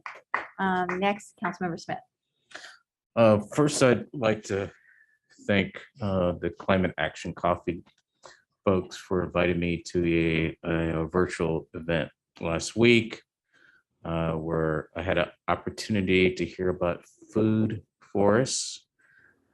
Their proposal is to put one at the Washington Adventist University Hospital campus. I think this is a great idea. And I hope Washington Adventist University will consider this proposal in the future. Now let's talk about, first, I would like to thank everybody for coming tonight. I appreciate your comments. Now regarding Ms. Mulford's requests, I think it's tough. My organization, we're going through the same process of trying to get more people back in the office, and this virus is serious business. And there's some of us that are sitting up here on this dais with masks on now, and we had to disclose our vaccination status. It's not just the individual that is protesting or wants an alternative. It's also the people that they are around, that they have to come to work with every day. Are those people safe? This virus has killed almost 1 million people in this country. It's unprecedented. I think Ms. Mulford has been an excellent representative of the city of Tacoma Park. But I think that We need to give Mr. Fox the opportunity to decide what is the best way to go forward. I mean, council is not supposed to be involved in personnel matters. That is Mr. Fox's responsibility, and I respect that. But I also understand that, there are certain people that work for the city, and everybody thinks, that they are just really incredible. I think Ms. Mumford is in that category. But I trust Mr. Fox and the future decision that he makes with this case and any other cases regarding vaccination status within the city. Thank you.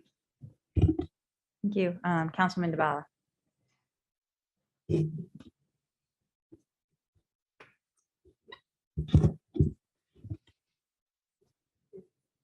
Oh, You're on.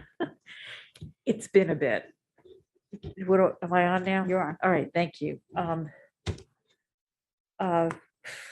First to the folks in the room and to the city manager. I'm a strong supporter of the vaccine policy. Just want everybody to know that. I am not particularly personally happy with the new mask rules, as the city manager will tell you.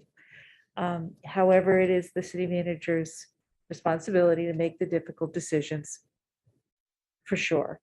This is a changing environment, changing situation. One day we have masks, the next we don't.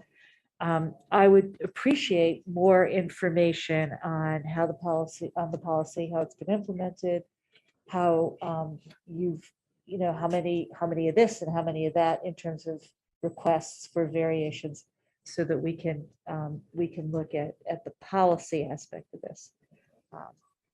And I appreciate everybody coming out to share your views on this. In other news, speaking of Climate Action Coffee, there'll be an invasives management removal session at Dorothy's Woods on March 26th. Why am I bringing this up now? Because you need to sign up ahead of time to sign the city liability waiver. I want to thank the mayor for testifying in Annapolis to the Senate on policing issues yesterday. I think it didn't get mentioned during the state legislative piece. And next week is the National League of Cities conference, and it's in town here in DC. And as vice chair of the Energy and Natural Resources Committee, I'll be doing that on one day, and I'll be moderating a panel on water infrastructure and the new federal infrastructure bill. So anyone on the council or staff who has questions about what we could get money for, this is your chance, since I'm moderating the panel with the folks who answer the questions. So let me know. And I want to reiterate that while masks are not required in the building anymore, I strongly encourage people to wear them whenever you can. And that's it for me. Thank you. Thank you. Councilman Costick. Thank you. First of all, I just want to say I'm sorry for not being there tonight with all of you. I wish I could be there in person. I'm at home with some germs my children have given me from a cold they brought home from school. So I don't want to share it with you all, but I hope to be there next week in person. I want to follow up and share my appreciation for the staff members who spoke tonight and all of the city staff members for your work now and throughout the pandemic. Ms. Moffett, as others have said, Tacoma Park and a really important part of this community, and all of our staff members are. And I really appreciate that you all came out tonight to share some thoughts with the council and share your perspective on things.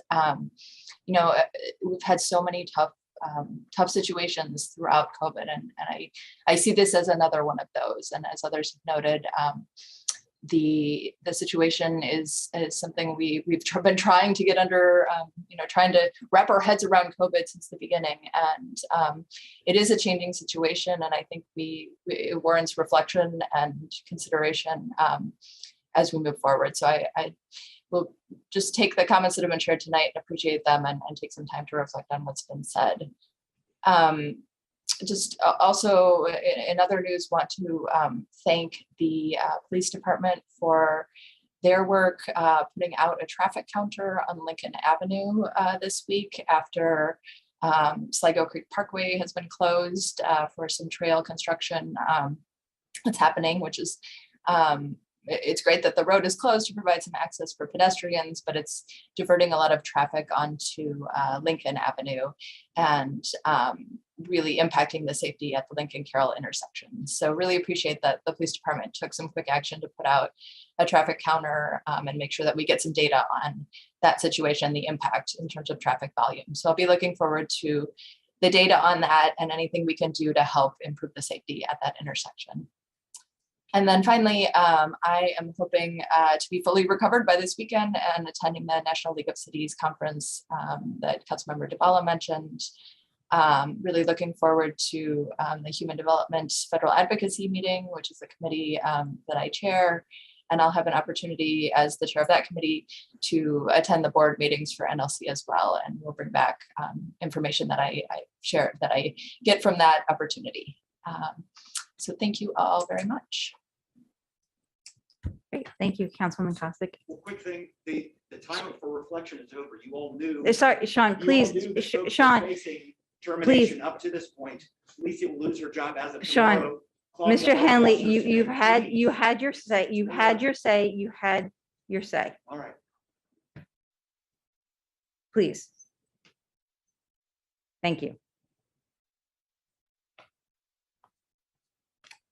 I appreciate everyone for coming out tonight and sharing your support for each other, as has been said.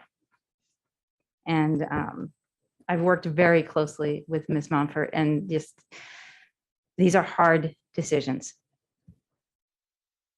In terms of having better dialogue and conversation, one of the things that I want to raise with our council and with the city manager is, prior to COVID, a subcommittee of the city council and the deputy city manager at that time did have quarterly meetings with the union where we sat down. This predates Mr. Smith. Ms. Henley, you may remember that.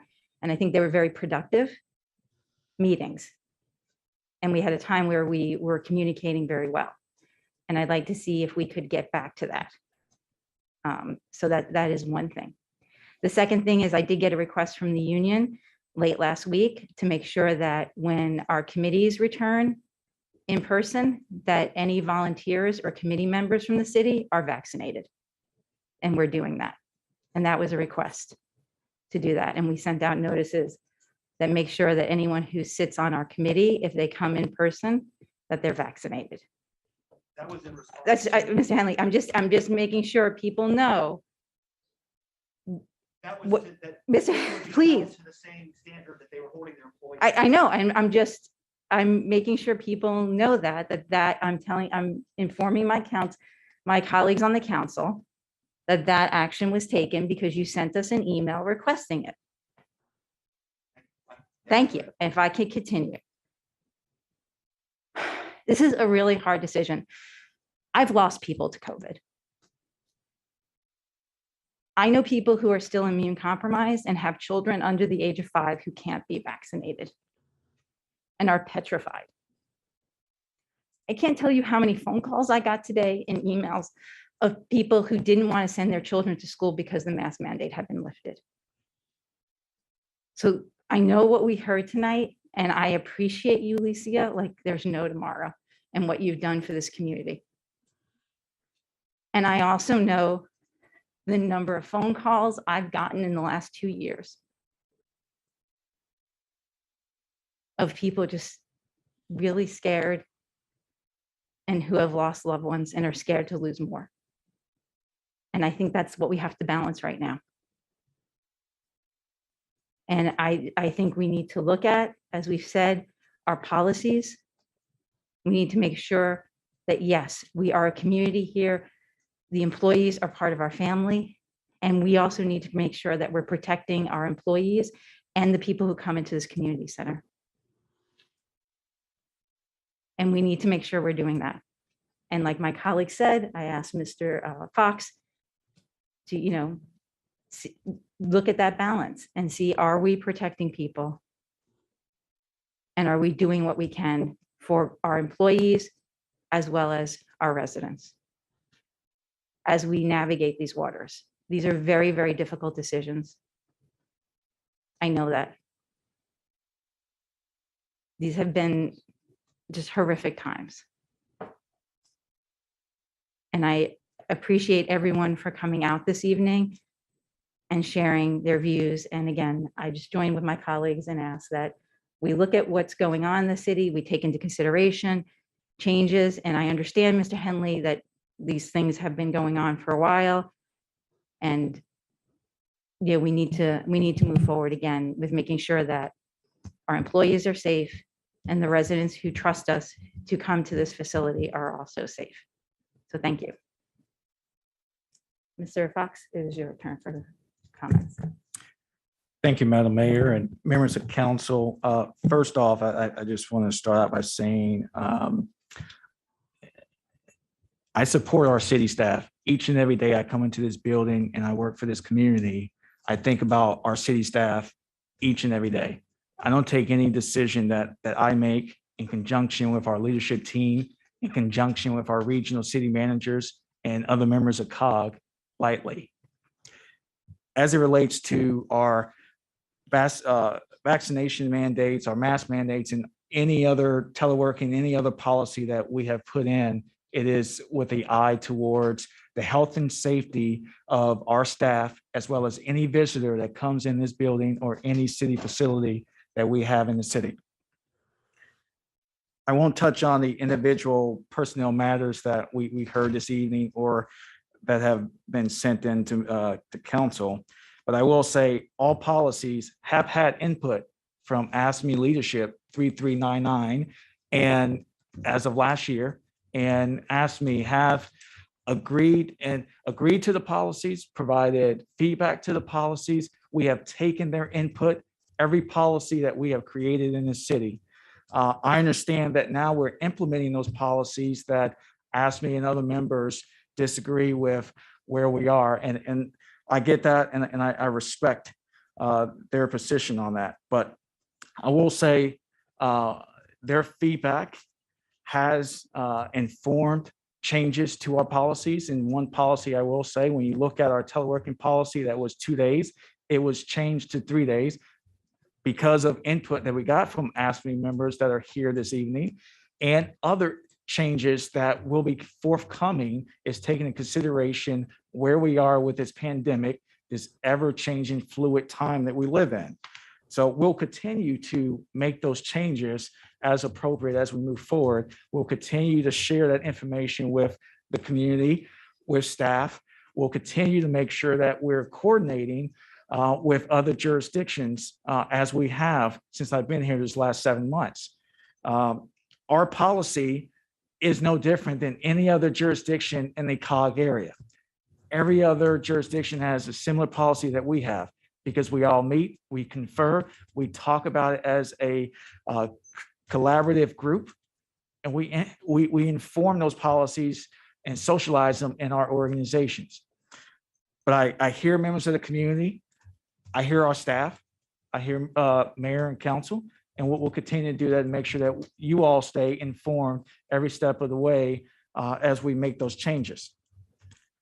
The next thing I'll just wanted to just raise this evening as well, and Councilmember DePaula touched on it earlier, but just want to inform the community, yes, we did lift our mask mandate effective today. Not required, but strongly recommended for any unvaccinated visitors in our city facilities and building where social distancing is challenging, and or if there's any direct interaction between the public and employees, again, with the eye towards health and safety. I also want just to recognize and just thank Madam City Clerk as well as City TV for helping us get to this point in this hybrid meeting tonight. It has went off without too many glitches along the way this evening, but I just want to just support them in getting us to this point. I've also just want to just recognize, I know Councilmember Kovar brought forward the council resolution for Ukraine. If you go and look at our social media platforms, you'll see that we changed our logo to the colors of Ukraine to be in support of that resolution. So you'll see that there. And then also, Madam Mayor and members of council, I shared this internally with the organization as well as you, and just want to share with the community that I made a determination to move the city's 3 code enforcement officers from the police department to housing and community development. And the city's parking enforcement will remain in the police department. The mission of both code enforcement as well as HCD dovetails very well and work well together. And we will be making that change effective July 1, and you'll see that in the recommended budget that I present to you next month. The last thing I'll just say this evening, there's been a lot of questions, particularly from residents that have came before this body over months. And I just wanted to share, it was in our newsletter for this month, but the City of Tacoma Park, and we're partnering with Habitat for Humanity on a program to assist low-income homeowners on ADUs, accessory dwelling units. The application process opens on March 14th, and the deadline is April 4th. So if you want to make any changes, additional units in your living space in your home, there's an opportunity. Again, applications open on March 14th. With that, Madam Mayor, I turn it back over to you. Thank you. We will now move to our voting session. The first is a resolution condemning Russian invasion of the Ukraine, expressing solidarity with the Ukrainian people. Actually, would like to turn this over to Councilmember Kovar, if I may. Councilmember Kovar. Is this on? Yeah. Oh, yeah. Yeah. Thank you, Mayor, and I appreciate that. And I also express my appreciation to City Manager Fox on the logo color change. I'll take a look at that when I get a chance, but that's a great idea. I appreciate the mayor and my colleagues taking the time to suggest changes and provide feedback to the resolution. And I know I was a little technical term, a little nudgy on trying to get it up and get it resolved in time to be up on the agenda for today, mostly just because it seems like the news out of Ukraine just keeps changing every day. And I was concerned that if we didn't get it through, we'd have to keep revising it, and who knows where we'd end up. So I don't want to belabor all the details. I'm sure if you spend any time at all looking at news programs or looking in online or reading newspapers and so on, you can see what's happening. I'll just observe that the alleged reasons that have been cited by President Putin for the invasion of Ukraine has something apparently to do with preserving aspects of Russia and Russian culture and helping Russians within the country, and that Ukraine should be part of Russia. Whatever you think about that, I don't agree with it at all, obviously, but you don't do that by destroying the thing that you say you care about. So I think it's patently obvious that it's just some other horrible authoritarian power play. So I'm not going to continue on with that. If anyone else would like to comment, I have one just very minor change that I was going to suggest to the resolution, but I'll defer for the moment in case anybody else would like to say anything. But thanks again to all who provided a lot of really important suggested changes to the resolution. I really appreciate that, and appreciate that people allowed me to push them to get it on the schedule today. So thanks for that. Thank you. Councilmember Smith. I would just like to thank my colleague, Councilmember Kovar, for bringing this before the council. I think this is a pivotal change in not just that part of the world, but all over the world in what's going to happen where countries want to challenge the status quo. And it's starting in Ukraine, but I feel it's not going to end in Ukraine. So I want to thank Councilmember Kovar for putting this out there. This resolution is very, very important for the city of Tacoma Park and the residents to get on the record on what Vladimir Putin has decided to do for those who have lived peaceably in Ukraine for many, many, many years and just want to live within a democracy. And I just think that it is critical that we make sure that we, as the city of Tacoma Park, where we have stood up for people, we are a sanctuary city. We believe it is important to give those that need assistance, that are being persecuted, a safe harbor. And I think we need to transmit that policy, those principles that we have here in Tacoma Park, and get it on the record and let the world know that this is not acceptable. So thank you, Councilmember Kovar, and my colleagues for helping out with this resolution. Great. Thank you. Councilmember Kovar, do you want to suggest, since it's your resolution, I think you can suggest the amendment before I ask for it to be moved? Oh, yeah. Yeah, just one very simple, offering to, I'm sorry, you lost me. I'm offering to move it now. Is that what you're saying? No, you had a change. Oh, one small change, yeah. In the 13th whereas clause, it currently says, whereas it is estimated that more than 1 million Ukrainian refugees have fled to neighboring countries and as many as 1 million more are internally displaced. It's now over 1 million more are internally replaced. So I'd just like to insert the word over and strike the 3 words as many as, so that it's clear that 1 million have left the country and 1 million are more than that, and more than 1 million are internally displaced. So I asked that that change could be accepted. Great. And now you can move it. Okay. Now you can move it. And now I move it with that change. Thank you. Thank you, Councilmember Kovar. Councilmember Smith, second. Any other further discussion or comment? All right, Councilwoman Costick. Yeah, I just wanted to add my thanks to Councilmember Kovar and others who've worked on this. What's happening in Ukraine is terrible, and the attack by Russia and specific targeting of civilians is awful. And the number of the people who are internally displaced and have had to flee to other countries or are trying to get to other countries to find safety, as Councilmember Kovar just pointed out, is growing exponentially. So I think it's important that we're calling attention to this as a city. And I also appreciate that the resolution notes the importance of calling attention to other violence and war and displacement in many other parts of the world.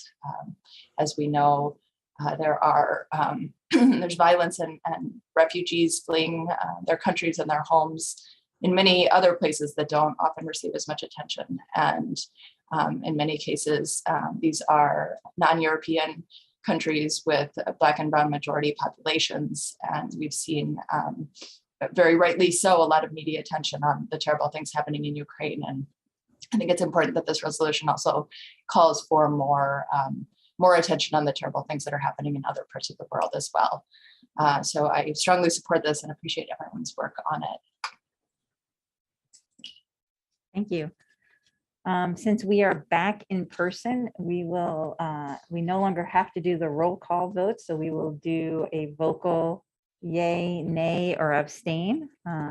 So all those in favor of the resolution, please say yay or Yes. yes. Aye. Aye, Yes. or aye, or whatever your preference is.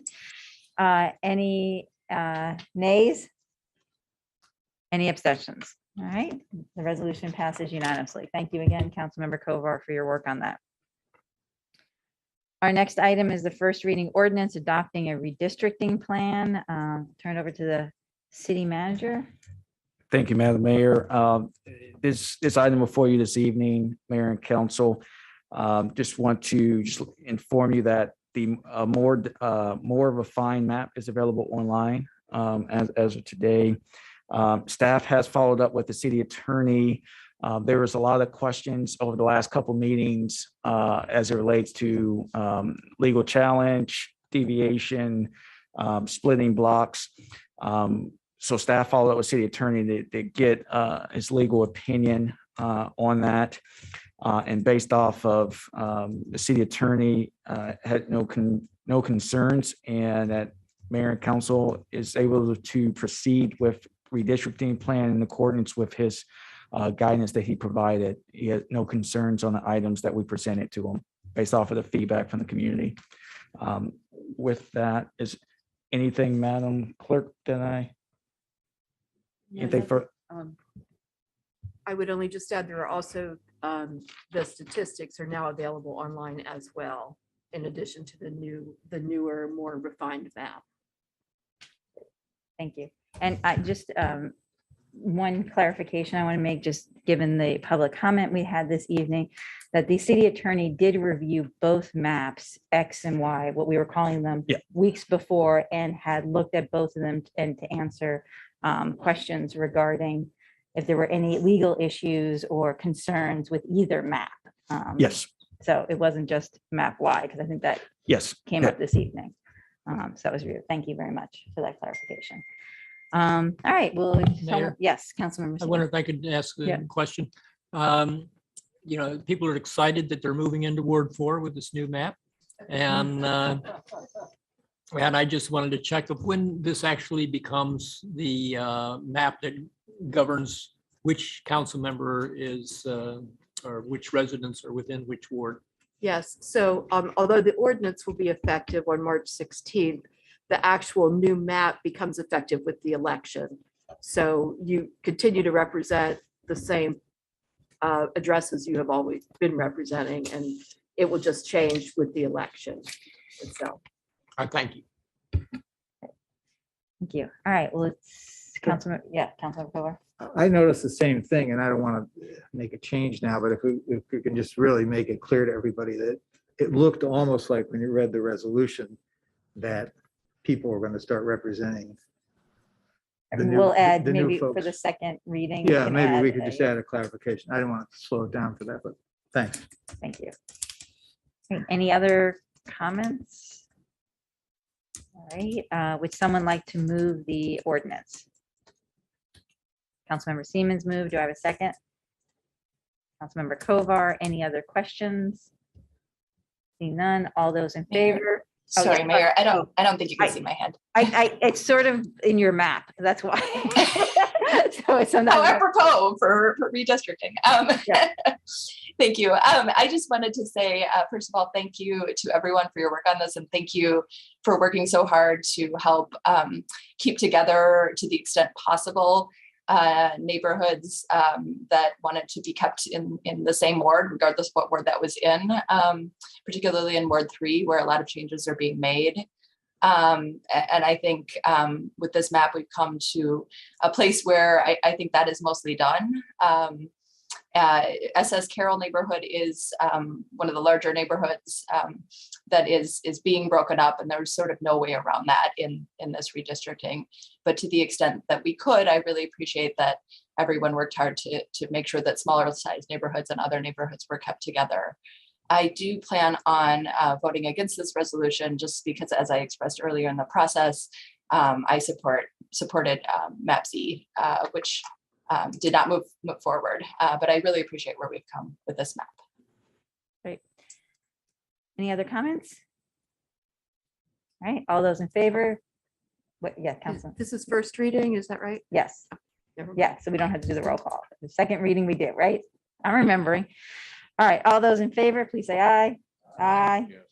All those opposed? Nay. Nay. So any abstentions? Nope. All right, so we have 5 ayes and 2 nays. Next, we'll move on. We have a number, I think we have to take each of these individually, is that correct? Yes. we Yeah. haven't received guidance. Okay. And since these are second reading, we have to do roll calls? Yes, all right.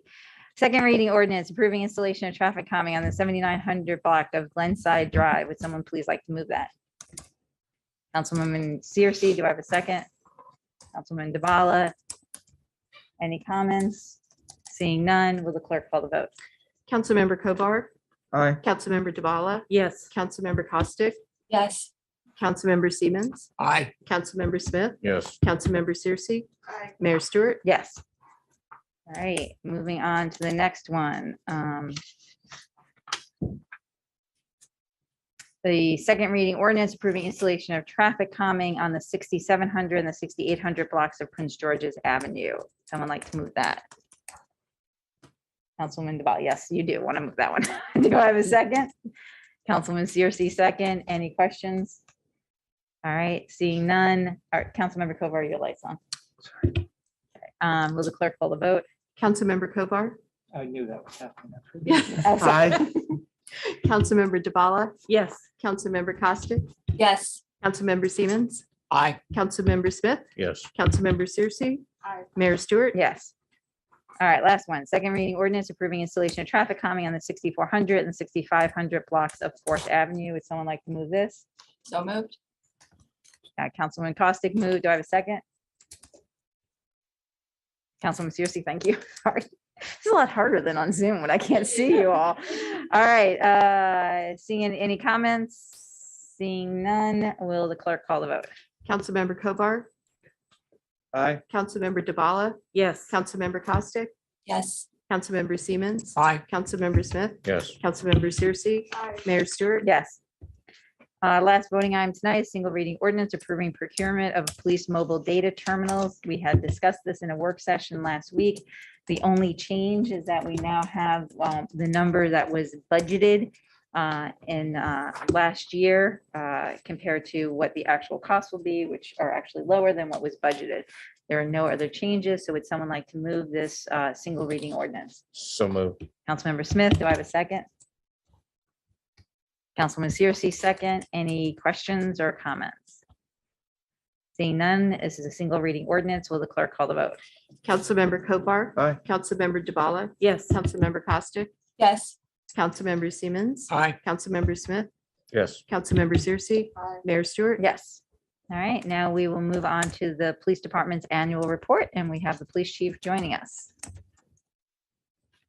Good evening. It's a pleasure to be back here. Believe it or not, 2 years ago, the last live session we had was, I presented the annual report sitting Oh. here. So I don't know what that means, but I'm back. So good evening, Mayor and Council, residents and stakeholders watching. This evening, I'm presenting the 2021 annual report.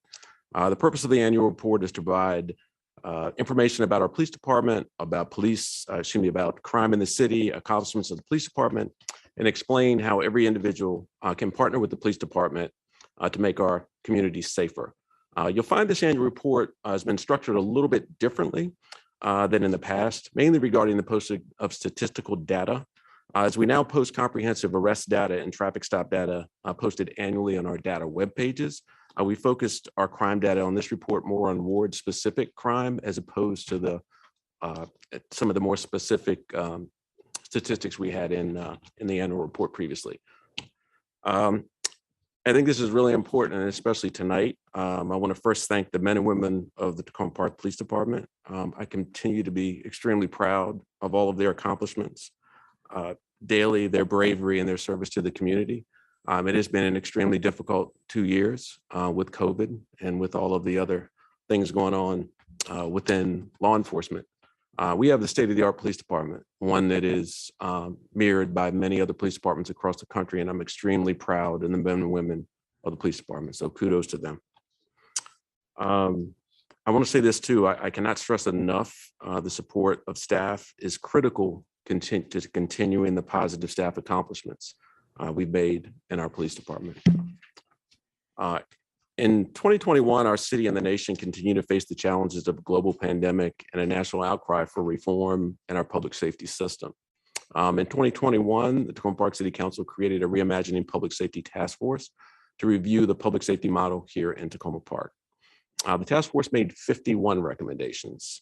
All city departments, the Chiefs Advisory Board, who is here this evening, and the City Council have reviewed those recommendations and provided input. Many of the recommendations have already been implemented, and many are in the process of being implemented. Several of the things that were mentioned were, one of the things that was mentioned tonight was neighborhood services. That was one of the recommendations from the task force, is that we move the neighborhood services function outside the police department. I thought that was a good idea. I felt that that was better served in the housing. That's one of the examples of how we've taken the feedback and we've made immediate change.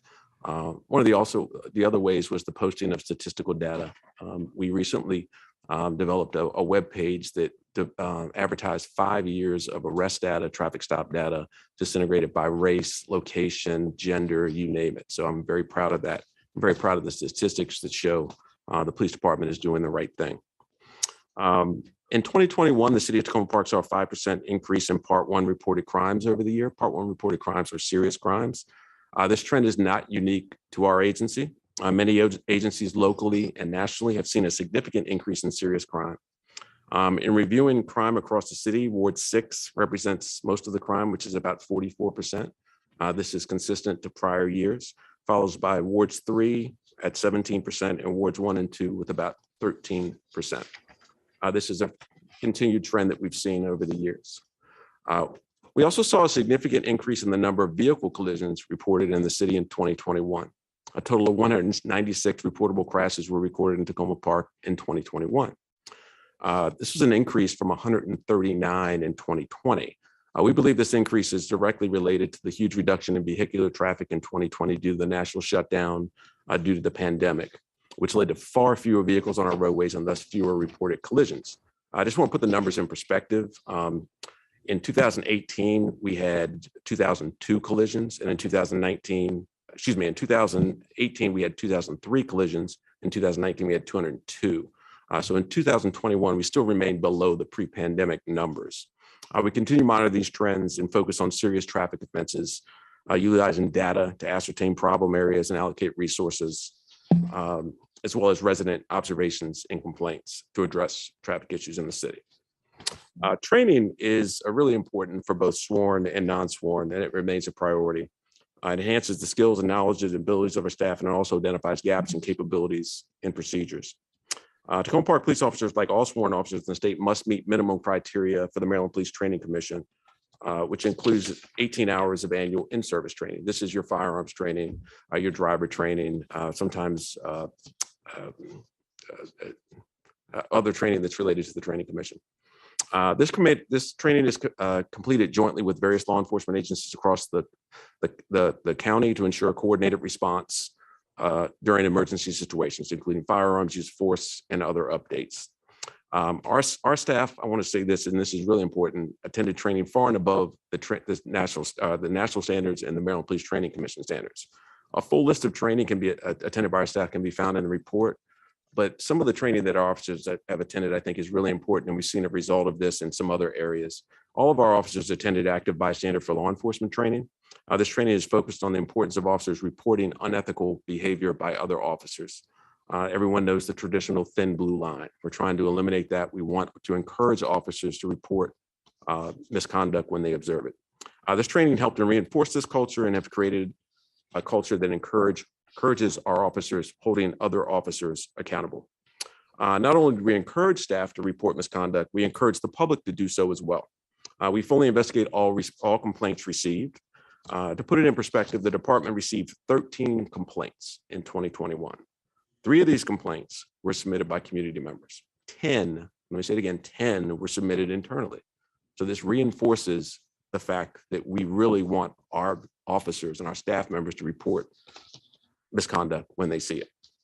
The majority of the complaints, as I said, were received from internal employees. In 2021, we saw a decrease in complaints from 24 in 2020 to 13 in 2021. And this, I think, is a really important statistic. In 2021, officers had a total of 10,346 contacts with the public, which is calls for service, self-initiated calls, and traffic stops. The complaints represent, and I'm saying this, 0.0013% of all of our contacts. Let me say that again, 0.0013% of all of our contacts resulted in someone filing a complaint. De-escalation training and utilization by our officers is critical. Part of ensuring officers are using force only when necessary and proportional to each situation is making sure all use of force incidents are reviewed. The Tacoma Park Police Department has a stringent reporting guidelines for use of force incidents. The department's policy requires reporting under the following situations: any use of a secondary weapon, any physical strikes, pointing of a taser or firearm in a clear direction of an individual, non-deadly force without a weapon that results in apparent physical injury or purported claim of injury. And of course, deadly force, any intentional or unintentional discharge of a taser or firearm, a canine deployment with injuries, any material difference in the description of force used by an officer and reported by the subject of whom the force was used. An analysis was done of the use of force incidents for the year 2019, which resulted in the following. There were 18 incidents in which force was used, shown, or claimed. This is the same as 2020. As I said earlier, I think it's really critical that we have that broad array of incidents in which we review the use of force. A lot of departments don't do that. A lot of departments, their definition of use of force is when an officer strikes someone with a baton or hits someone with their fist. We want to make sure that all of our use of force, whether it's a show of force, whether it's a taser being displayed, a firearm being displayed, are reviewed for compliance. There's the same number of incidents as said in 2020. 7 incidents involved a use of force. That's when an officer actually had to use force. 9 involved a show of force. That's where the officer, whether they withdrew their weapon or they withdrew their taser and gained compliance. 2 involved the euthanization of deer. Of the 18 reported, all were justified and all were deemed to be in accordance with department policy. In 2021, the Tacoma Park officers had a total of, as I said before, 10,346 contacts with the public, calls for service, self-initiated calls, and traffic stops. Tacoma Park police officers use force or a show of force, and only 0.15% of all contacts. This is extremely low number of use of force incidents reinforces the success of de-escalation and crisis intervention by our officers. All of our officers that have attended annual de-escalation training, and many are trained in crisis intervention. Our officers have been able to utilize these de-escalation and calming techniques successfully on numerous calls for service, resulting in peaceful resolutions to potentially volatile calls. I've received at least over the last year, at least 6 or 7 calls or emails from residents that commend our officers on how they de-escalated really volatile situations. So I think that's really, really important. I want to end by thanking the men and women of the Tacoma Park Police Department. Their dedication, bravery, and service to our community help keep Tacoma Park the safe, accepting, caring, multicultural community that we all love. With that, I will open it up to questions. Thank you, Chief. Do we have any questions from the council or comments? Councilmember Smith. Chief, thank you for the report.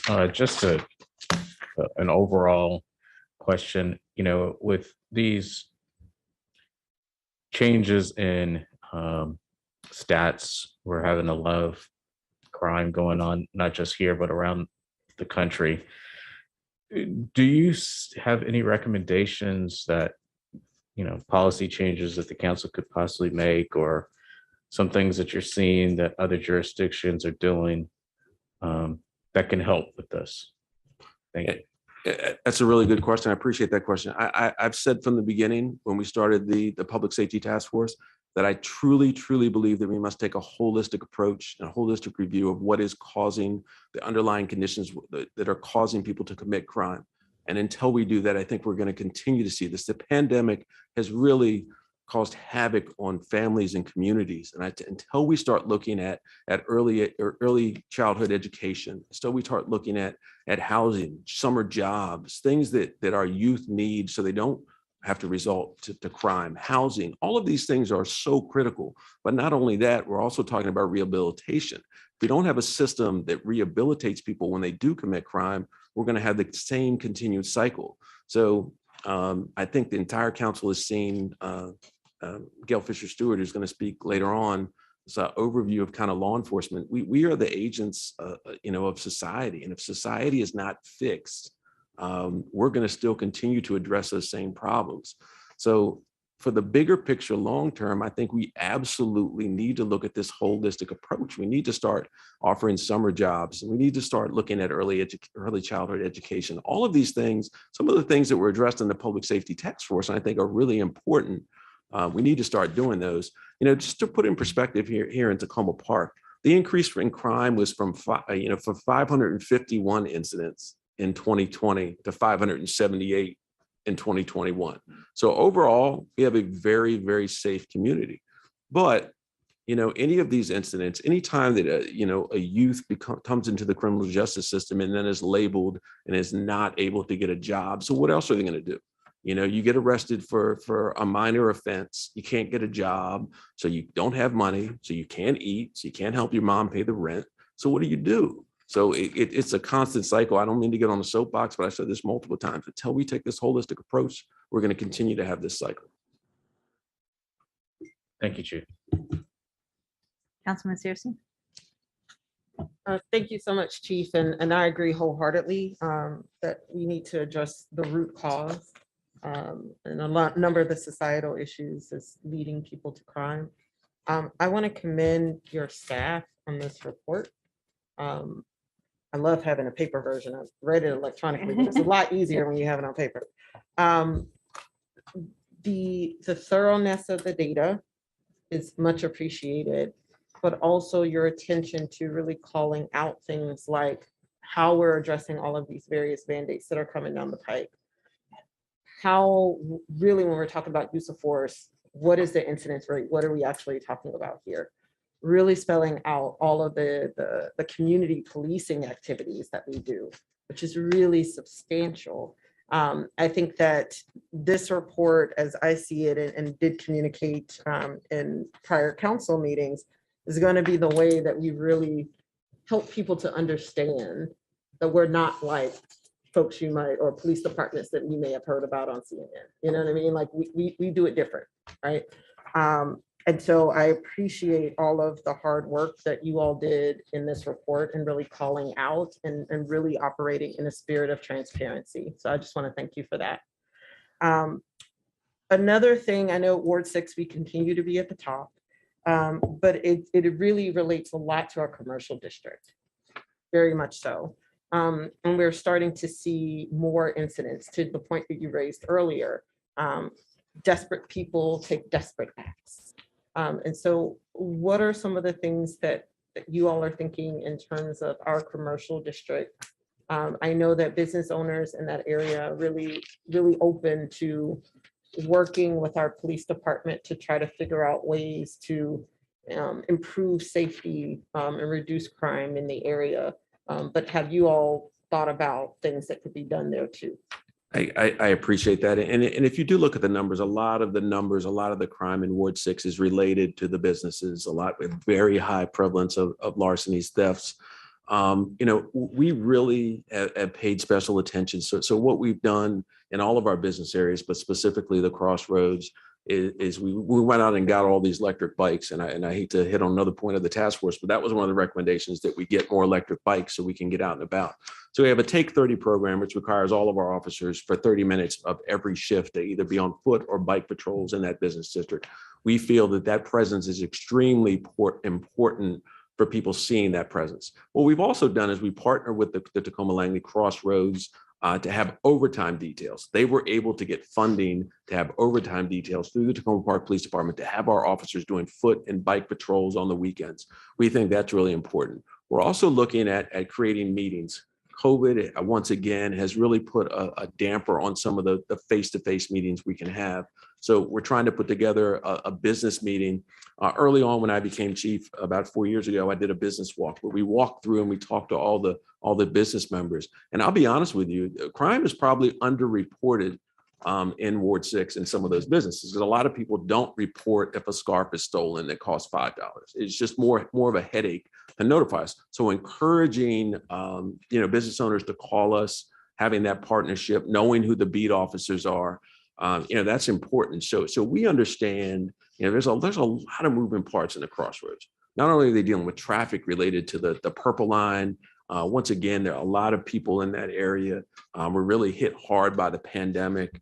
We've had one individual that has committed numerous offenses at the Walgreens there. It's someone that is in desperate need.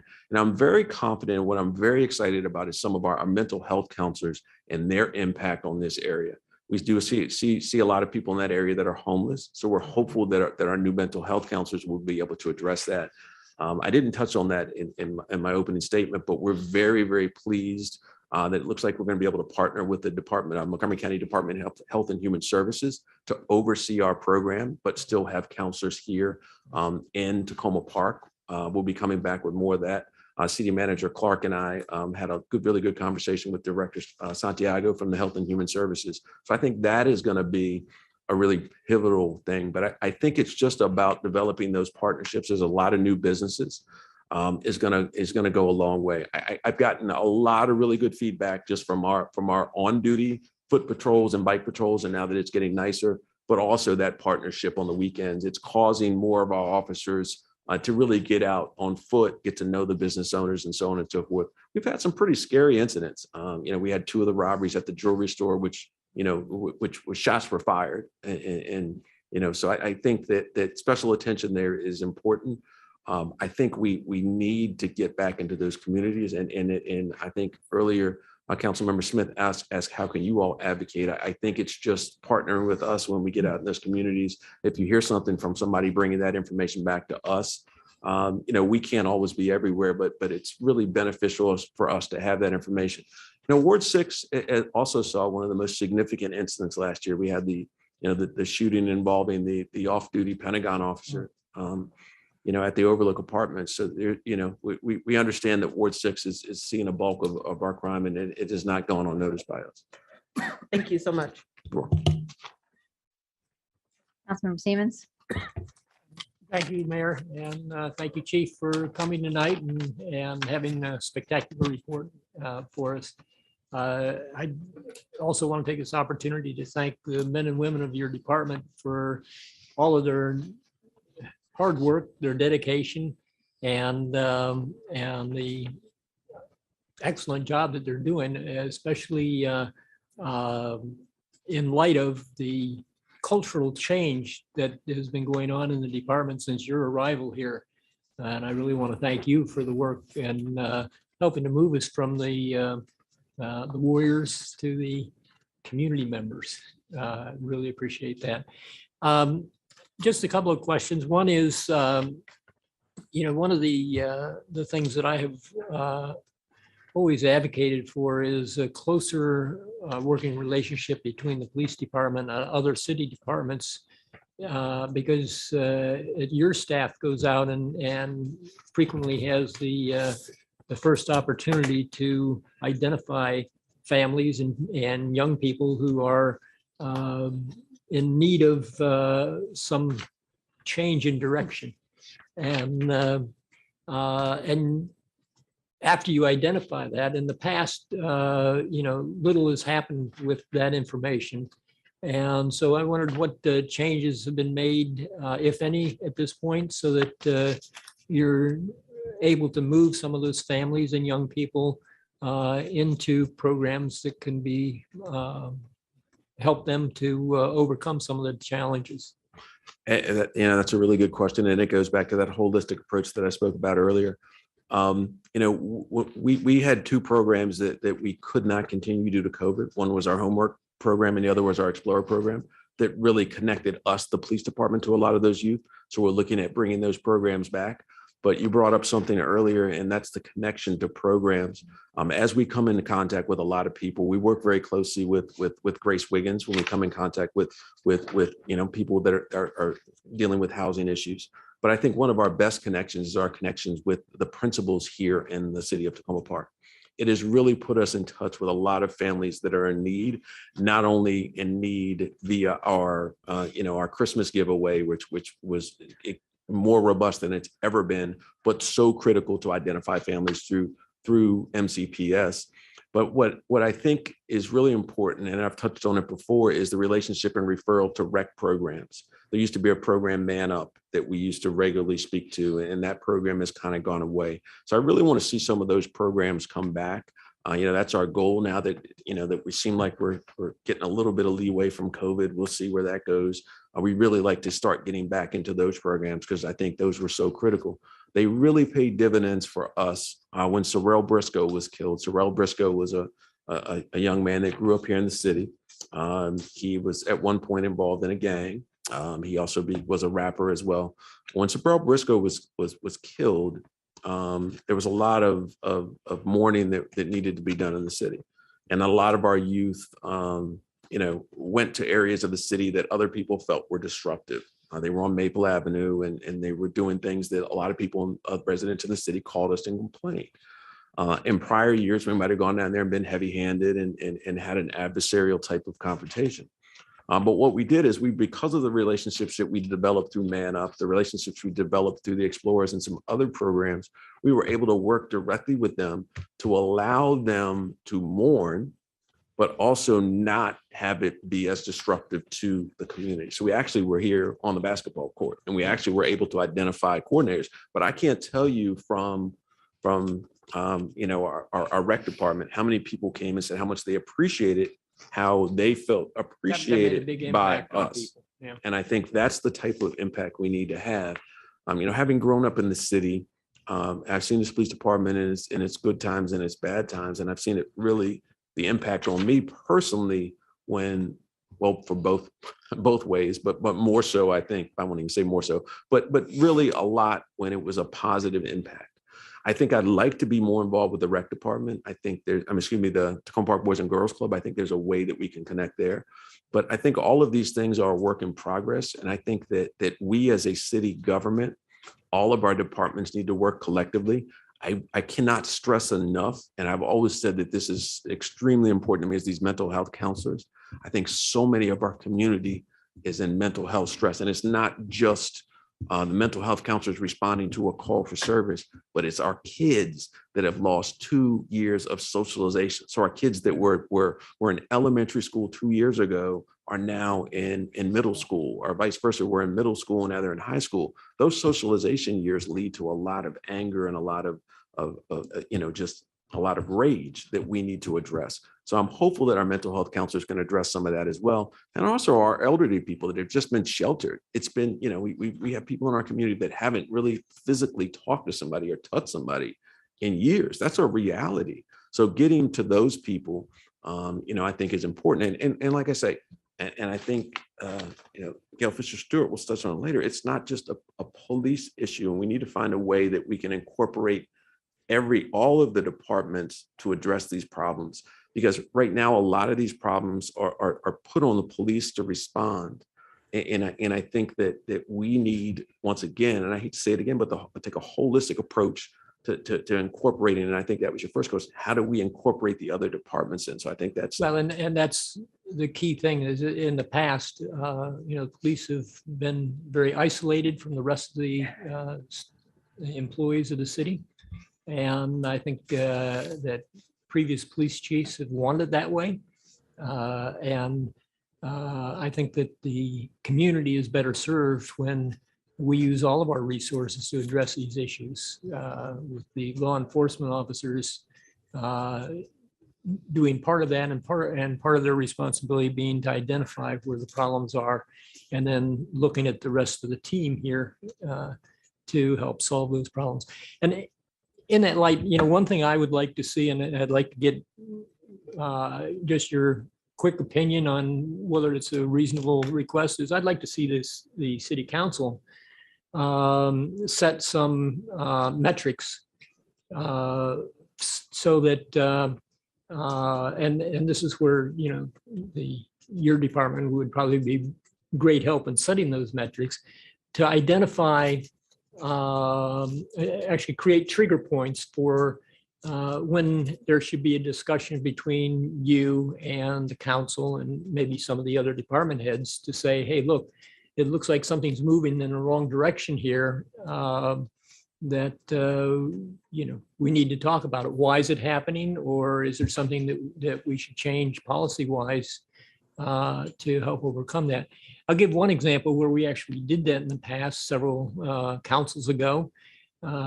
We said, look, if an officer ever deploys a taser, whether it be a drive stun or actual deployment, that has to be reported to the city council so that the council could say, hey, what's going on, right, if we wanted to.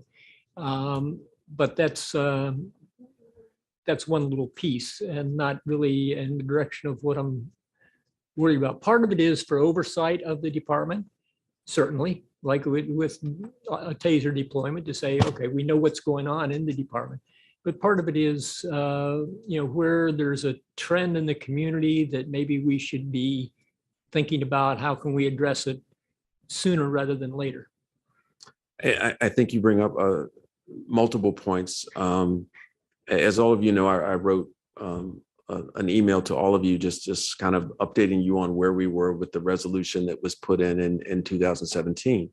That resolution, for those of you who are not aware, was basically the expectations for the police department, what the council expected from the police department. And I went through all those, the expectations, and I kind of highlighted where we were on each one. And I was very proud to say that I think we've accomplished a lot of those, and you know, I think that was very helpful for me as a police chief when I come in to know exactly what the expectations are. So maybe now we need to go back and revise that. If there are changes in what we want, that would be for the way for the council to move forward to say, okay, our resolution in 2017 said this. Now we're thinking this. I think giving a pathway or an expectations of what you want for the police department and what you want from the police chief, and then allowing me to get you there or allowing the police department to get you there is the best way to do it. You give us the benchmark, we'll get you there. And that's kind of what, you know, I thought when I took over as police chief. A lot of the stuff in there was really important to me, was hiring a quality workforce that wanted to be here for the right reasons. I'm very, very proud of our workforce. We have a diverse workforce that's reflective of the community in which we serve. You know, so I think that is one step. You know, as far as trends and figuring that out, it's a little bit more complicated in how we would go about trying to figure that out. You know, we always are very transparent. When we think something is happening, we let you know. One of the things, good, bad, or indifferent, I always say this, you're going to hear it from us. I try to keep you informed on anything. And if I think there is a trend happening in the city that needs to be changed, I'm going to be very vocal about that and let you know what I need from you all to help us fix that. You know, I think you all took one step when you created the Reimagining Public Safety Task Force. I think that was something that a lot of departments that probably desperately needed it much more than our department did. I will say this, I think we are a fantastic police department, but as I said at the beginning of the process, I'm very open to, you know, different ideas and different approaches. But I think it was brave of the council to do that, because I know a lot of jurisdictions that probably could have used a task force and then some, and didn't do that. So I think it speaks volumes about our community and where we are, that we're willing to step back and say, yeah, I think we got a pretty good police department, but we can do better. And I think those type of things are important. Obviously, you're going to be seeing a lot of me. You're going to be seeing a lot of City Manager Fox. You're going to be seeing a lot of Deputy City Manager Clark, you know, to address some of these you know, reimagining public safety recommendations. So I think that's a step in the right direction, and maybe that helps shape the resolution, I guess the updated resolution. But you know, from my perspective, what I think, and I cannot stress this enough, is in all of these processes, we need to make sure that the person sitting in the back there that probably isn't listening. Yeah, he's listening. Look, he's listening. Okay. Feels appreciated, because I think that a lot of times our staff don't feel appreciated. They feel Well, like you are appreciated. Thank you. Yes. so I'm real proud of you, man. I thought you were back there on your phone and you're paying attention. Yeah. For those of you who don't know, that's Sergeant Gluskoff in the back of the room, looking very sharp. So we also have Deputy Chief Powell here as well. I can't stress enough, that's really important. That matters. That really, really does. So the more we can, support our staff, call out our staff when they do positive things, I think it goes a long way. It doesn't take much. It really doesn't. But like I say, we have programs that are state-of-the-art programs that are being emulated across the country, and I'm really proud of those. But they don't get done without the minimum of those police departments. They don't. I'm not successful without them. I mean, none of this gets done without them day to day out here doing the things and de-escalating situations and talking to that store owner and buying into what we're doing. If they don't, we're not successful. Thank you. Thank you, Councilmember Siemens. Councilman Duvall.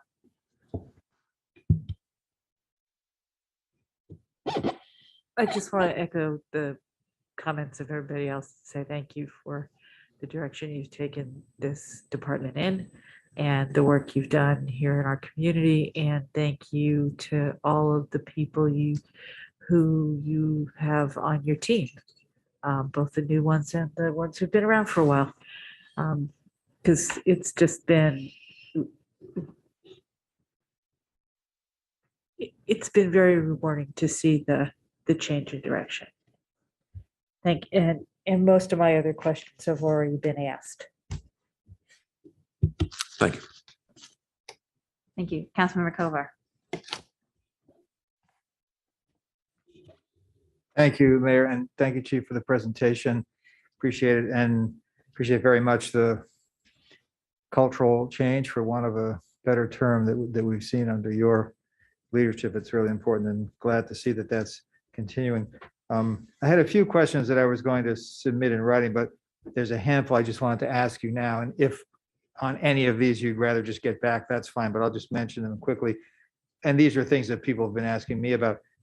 On the descriptions of suspects that we have in the public announcements, can you just reiterate briefly what the policy is and how that works? Because people have been asking me about that, and I just want to understand. Absolutely. And I think this is extremely important to clarify. We've made several changes to how we publicize arrests. We no longer put out arrest photos. We don't do that. We are one of the few agencies that does not.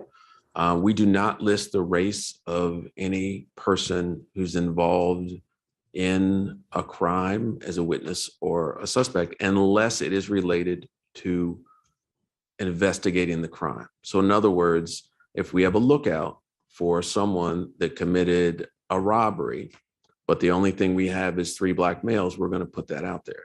It helps jars people's memories. I completely understand.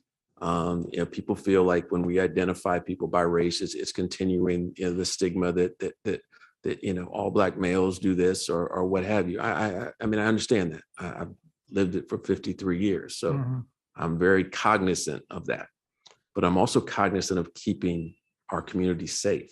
And when it's relevant to safety in our community, we're going to put it out. But we are very aware and very conscious, and we've taken steps to do that.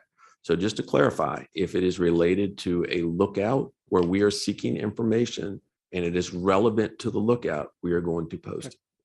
Thanks. That's helpful. Second thing, there's a lot in the report on speed cameras and speed enforcement and concern about impact on pedestrians. And I just had 2 things I wanted to ask you about. More broadly, there's now this state passed law that allows municipalities in Montgomery County, as I understand it, to lower speed limits to 15 on the streets that we control in any case. And so I wonder if you have any thoughts about that and how we could go about doing that. And I'm always asked, and I would really like to hear what you have to say about if we can enforce in some fashion more than we are able to now, the lower speed limit on the part of Philadelphia that goes down to Piney Branch down the hill, because I've said it before, I found myself going really fast there too, just because it's the natural thing with a hill. We lowered it, which is great. Took State Highway a while to do that, but there is this enforcement question. So it's a two-part question. Thank you. Well, I will say this. We as far as lowering the speed limit, that's a very complicated and involved situation. In a lot of areas, I'm not sure that lowering the speed limit from 25 to 15 is going to create a significant safety improvement. So I think in a case-by-case basis, we need to evaluate what are areas that may require that. I don't know that that is a significant safety improvement. I tell you that some of the things that we're doing that I do believe are safety improvements is we are, and I think the mayor mentioned earlier, we're going to be bringing a red light camera contract before the council, and I think it's next week that we're going to be bringing that forward. What that is going to do is going to allow us also to again use technology as a force multiplier. So we have less officer resident contacts, but it's also going to allow us to put red light cameras in problem intersections, like the intersection at Piney Branch in Philadelphia, which is one of our major intersections for accidents. So we're looking at that as being a really positive towards traffic safety, adding that technology. We also are advocating at the state level to change the law to allow for stop sign cameras as well. We also feel that technology is important. I'll give you an example. We just had a recent complaint from Councilmember Smith about stop signs on Flower Avenue. And if we had stop sign technology, we wouldn't have had to put officers out there. Our officers did 22 details over the course of a month. We educated people mainly, but we also wrote citations. So having that technology there would have eliminated that need, if that makes sense. As we evaluate the possibility of lowering speeds here in the city, I just think we need to be very careful about evaluating what is going to be the impact. I think there's other traffic engineering that is going to be much more impactful, like speed bumps and other technologies that I think as a city, we need to look at utilizing, the different, tools we have as far as infrastructure to change traffic patterns and so on and so forth. I think that's probably going to have more of a benefit than reducing the speed limit from 25 to 15. All right, and I'll just put in a I'll plug. just mention, we are going to have a work session on this. Yeah. I'm sorry? We're going to have a work session Oh, on this. great. so. Well, I'll just put in a plug for on the hill coming down, having one of those signs that show people how fast they're going. I don't know if we have to do that with State Highway or if we can do it on our own, but I think that would help a lot. And I just have one last question. When there is shooting of weapons, obviously people, I don't mean by the police, but by others, people naturally react in ways that they don't when it's larceny. Not to say that's minor, but maybe you can either now or subsequently let me know if there's been anything further on the shooting, the shots that were fired and the shell casings that were found on Holly Avenue between Dogwood and Philadelphia recently. So I don't know if you can get back to me later on that if you'd like, but I just want I can get back to you now that we've had no information. It was I think that was the case where there were complaints about our lookout. Unfortunately, we only had limited information in that lookout. Both of the involved parties fled into the District of Columbia. It was right there on the line, so it makes it difficult, but we don't have any additional information. No one has come forward. We haven't found a victim. No one has come forward and reported any additional information. Thank you. Appreciate it. And I will send some follow-up questions too. Thank you. All right. Thank you, Mayor. And Chief, while we're on that, one of the things that you have said in the past, and I know this usually comes up during budgets, like why do we have a police department here versus using Montgomery County? And I think one of the things that you have said in the past is investigating something just like this, that if we did not have, our police department actually goes out, looks for casings, does all this, follows up, whereas because they're so stretched, Montgomery County Police probably would just take a report and may not even come out and actually look for casings and other things. So it reminded me of that because I think in the past you've made that point in terms of how much we follow up here when residents call in incidents like that. Yeah, that's a really good point. And I think we respond to far more calls for service than the county does. And we also are very robust in how we investigate them. I think that part of having your own police department is having conversations like this, where you can dictate policy, you can create a resolution that says this is what we want from our police department and hold the person accountable to do it. I think that having our own police department, we are in an area that potentially could have a lot of crime, but because of our proactive patrols and our targeted enforcement, and has a really, really big impact on crime. But there are certain calls for service that you call the county police and you're going to get a report over the phone. We have detectives calling people back, and one of the things I'm really, really proud of is our victim witness coordinator and how we actually respond and coordinate with victims and witnesses. One of the biggest things I heard when I got here was, I was a victim of a crime and I never heard anything. And it's not even a matter of a substantive update. It might just be, hey, I got a call from an officer, no update. Those things are important. So we try to get back to, if it's not the individual officers, our victim witness coordinator tries to get back to every victim of a crime. We hold their hand through the process. A lot of our victims of crimes are undocumented, and it's so important to stress to them and support them through that process. So that's what our victim witness coordinator does. Also, the rapid response time is much different than we get with the county. Yeah, I think that if you're evaluating, why you want a police department, just take a look at our annual report. Take a look at some of them, not only the community outreach, but also the arrests that have been made. I think that our detectives are phenomenal. They are tenacious when they are investigating a serious crime.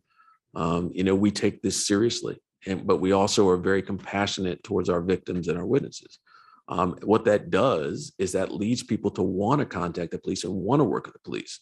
If you have a neighbor or friend that reported a crime and they got treated like trash, do you think that friend or neighbor or cousin is going to want to participate or coordinate with the police department? No.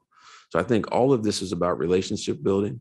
I think it's really important to have a police department. If you all in control want to have a say, having your own police department, you really do. And I think that I said it before, that 2017 resolution clearly spelled a path.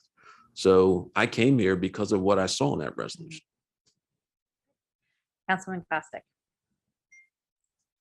Thank you very much for the report and for the conversation tonight. Most of my questions have actually already been asked, but I just wanted to reiterate my thanks for your collaborative approach to working with the council, as well as the other departments. I think with the issue that you raised tonight is a really good one in terms of building those collaborative connections across different departments and being able to do more of the preventative to be able to assist people when they're struggling before they get to a point where they might be interacting with the police, and to also be able to, as you said, identify when maybe there's some kind of trend or a situation that you can link people up with another department and find some better solutions. So I just really appreciate that, and also appreciate your emphasis on the youth and the challenges that the youth are facing as a result of these 2 years of isolation and mask wearing and challenges and all of the things that we've all been going through. But for young people is a larger portion of their life and their developmental period when really they need those peer-to-peer connections and may have been lacking those. So just really appreciate all of that. And I'm very much looking forward to our future discussions on reimagining public safety and your support for that, and the mental health counselors that will be putting in place for the city and the changes that are coming forward, as well as the changes you've already made. So thank you very much. Thank you. Very hard to follow you on Zoom here. You jumped all over my screen like 6 times. So I'm trying to look at you and follow you as you move. So I appreciate that. Thank you. Yeah, we're still working out some kinks, Chief, I just want to say thank you so much. I think my colleagues have really said this is an excellent report. Thank you to all your staff that have worked on it. And if there is any criticism I could possibly have of it, is that it doesn't do enough to actually lift up how well respected this police department is and the model it is setting in the state, and particularly for Montgomery County. I know you personally are called upon many times by those who are looking at making reforms in Montgomery County. You are a leader in our state on these issues, well respected in Annapolis by many lawmakers who are looking at making changes in how we do policing and approach public safety. So to you and your whole staff, we really appreciate all the work you've been doing under very difficult and extraordinary circumstances these last few years. So thank you very much. And we look forward to continuing the work. Thank you very much. And if I can just say a few things, I wanted to thank Gail Fisher-Stewart and all of the members of the Chiefs Advisory Board. They did extensive work. Gail spearheaded this review. She's about to present to you all, but I just want to say I really appreciate their taking this and they did it outside of, I didn't have anything to do with this presentation. That was entirely the Chiefs Advisory Board, but I really want to appreciate for that. They put a significant amount of time in this, so I appreciate that. And I thank you for your time. Great, thank you. Okay. So then I think we're up to our next work session. Just noting the time, since I'm supposed to be doing that now, it is a 9:45 to I think we're hopefully be able to finish this up by 11 p.m. And I don't know if I'm first turning it over to the city manager and then turning it over to. Yeah, Madam Mayor, we can go. The chief already kicked it off, and Okay. so we'll turn it over to Gail.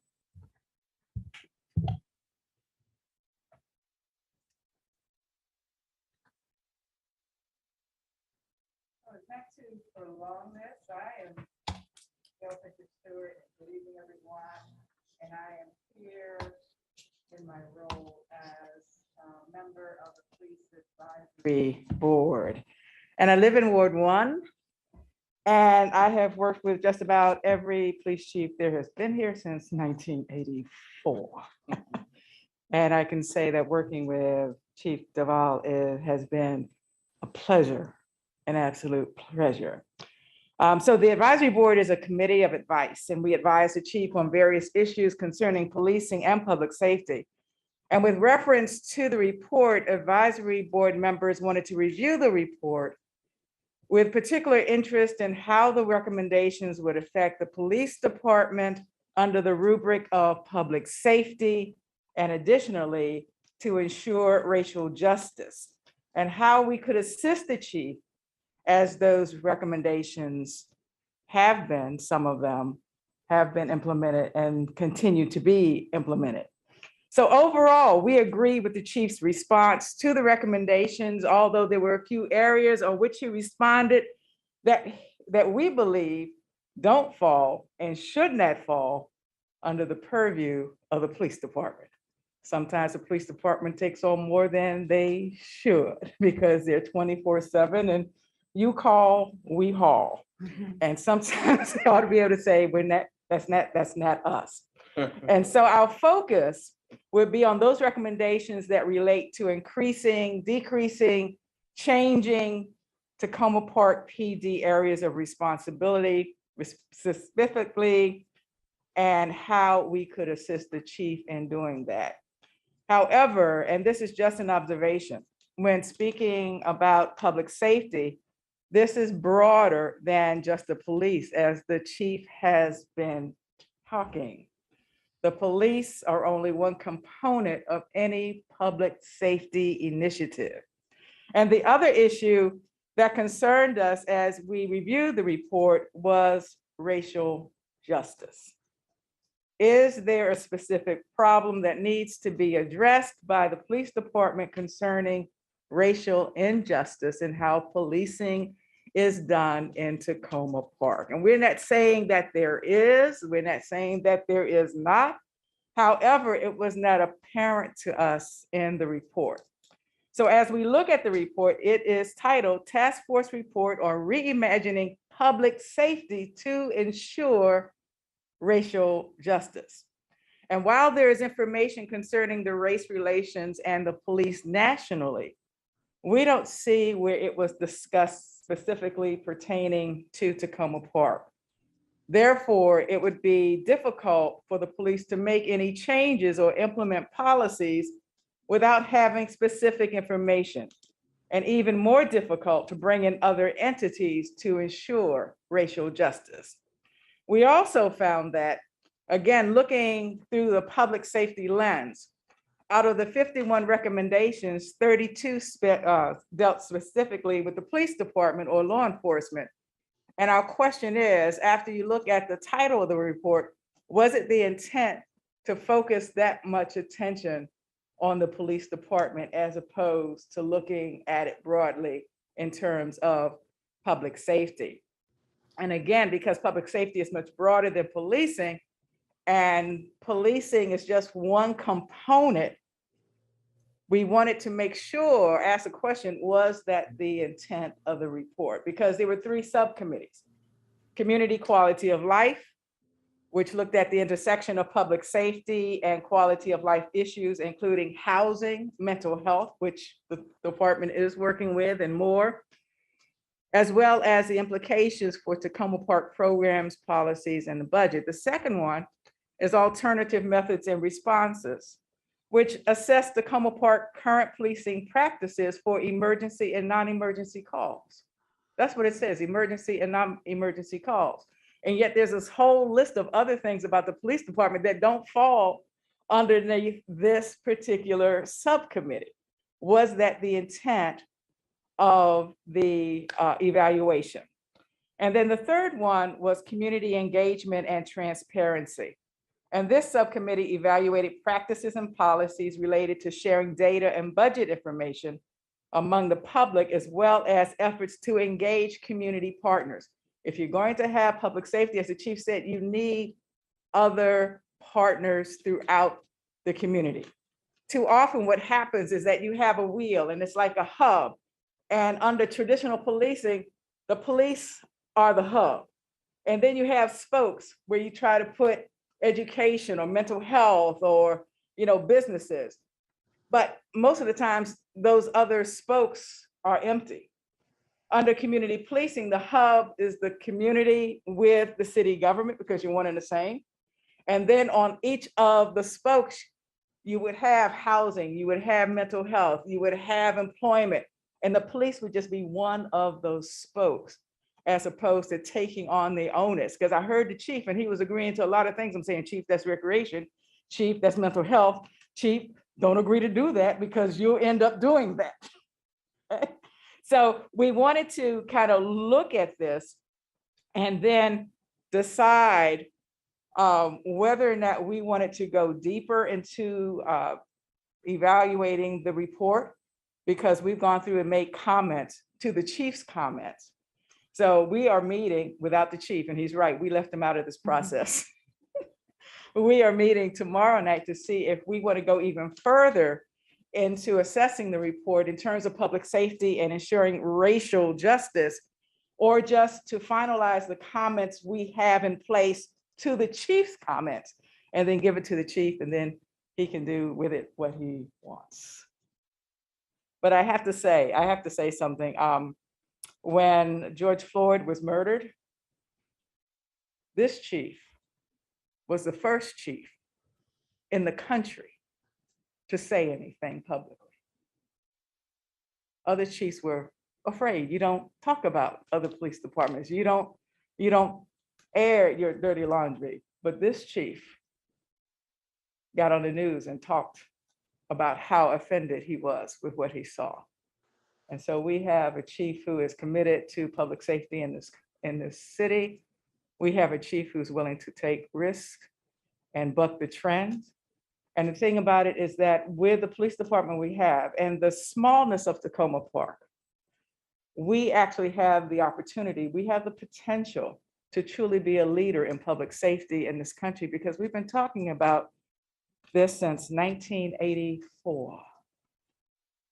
And when you talk about quality of life issues that the chief mentioned, it takes time and it takes resources. And most cities just give up because of the time it takes to actually pull together all the resources that are needed.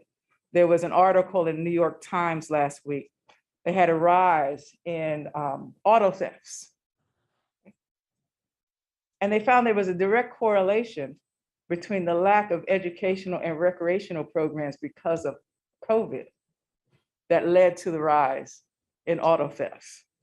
And so if you have the educational programs, you have the recreational programs, you have made it so that the police don't have to get involved, because once the car is stolen, the police have to get involved. But if you have that public safety aspect where you bring in those other resources, they keep the folks away from the police and they can do what they have to do as opposed to what the public wants them to do, which is everything. So we will be meeting tomorrow night to figure out whether or not we want to go deeper into the report or just finalize the comments that we already have and then turn the report over to the chief. So thank you for your time. Any questions? I'm not seeing any questions. Thank you. That was really helpful feedback and a great overview, as always. And we look forward to hearing the decision of the Chiefs Advisory Board. Thank you. Thank you so much for being here this evening. Thank you, Gail. And Mayor, I will share whatever they share with me. I will make sure to share. Yeah. Councilman Searcy, did you? That was going to be my question, Yeah. that part. Yeah. And definitely, and definitely, Gail, thank you so much for your words, and would definitely appreciate any thoughts that you all have. You know, having been a part of a lot of those conversations with the Public Safety Task Force, addressing those other issues was a challenge. And so if there are other things that come to mind as you all are thinking about those other factors, those spokes that maybe were a little outside of the recommendations that were made, but as the Chiefs Advisory Committee would like to put that in front of council, please do so. Feel free to do that, and we welcome that feedback. And also, I actually, as so often when Councilwoman Searcy speaks, I think of other things. She sparks so much. If it would be helpful to the Chiefs Advisory Committee, also, you know, Councilman Searcy, Siemens, and myself were the subcommittee that worked on, if it's helpful to have us come and meet with you all to have more of a dialogue and a back and forth on your views, we're also open to that. But if you all find that appropriate, so thank you. All right, our last work session for the evening. Can I turn it over to you or no? No, I cannot turn it over. Okay. We need to replace 3 members of COLTA. The council has received the applications from Mark Brocham, Michaela Shands, and Pamela Hudisi. All right, I was not prepared to read these out loud. And you have all of them. The staff have reviewed the applicants as well. And we have their recommendations, and we will be voting on them next week. So if anyone have any questions regarding that? No, all right, then seeing none, then that will come back to us for a vote so we can appoint those members to COLTA. And that is it for us, our agenda this evening. Remember, tomorrow evening, we have an administrative function session, and then we'll meet back here next Wednesday for our public session.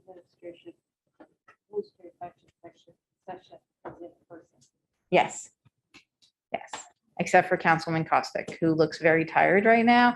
And we are very glad that you were able to join us virtually, but please rest up, stay healthy, and we'll see you soon. All right, we're adjourned. Oh, and thank you to the staff. Awesome job. You know, few hitches, but thank you so much. Great job. All right, now we're adjourned.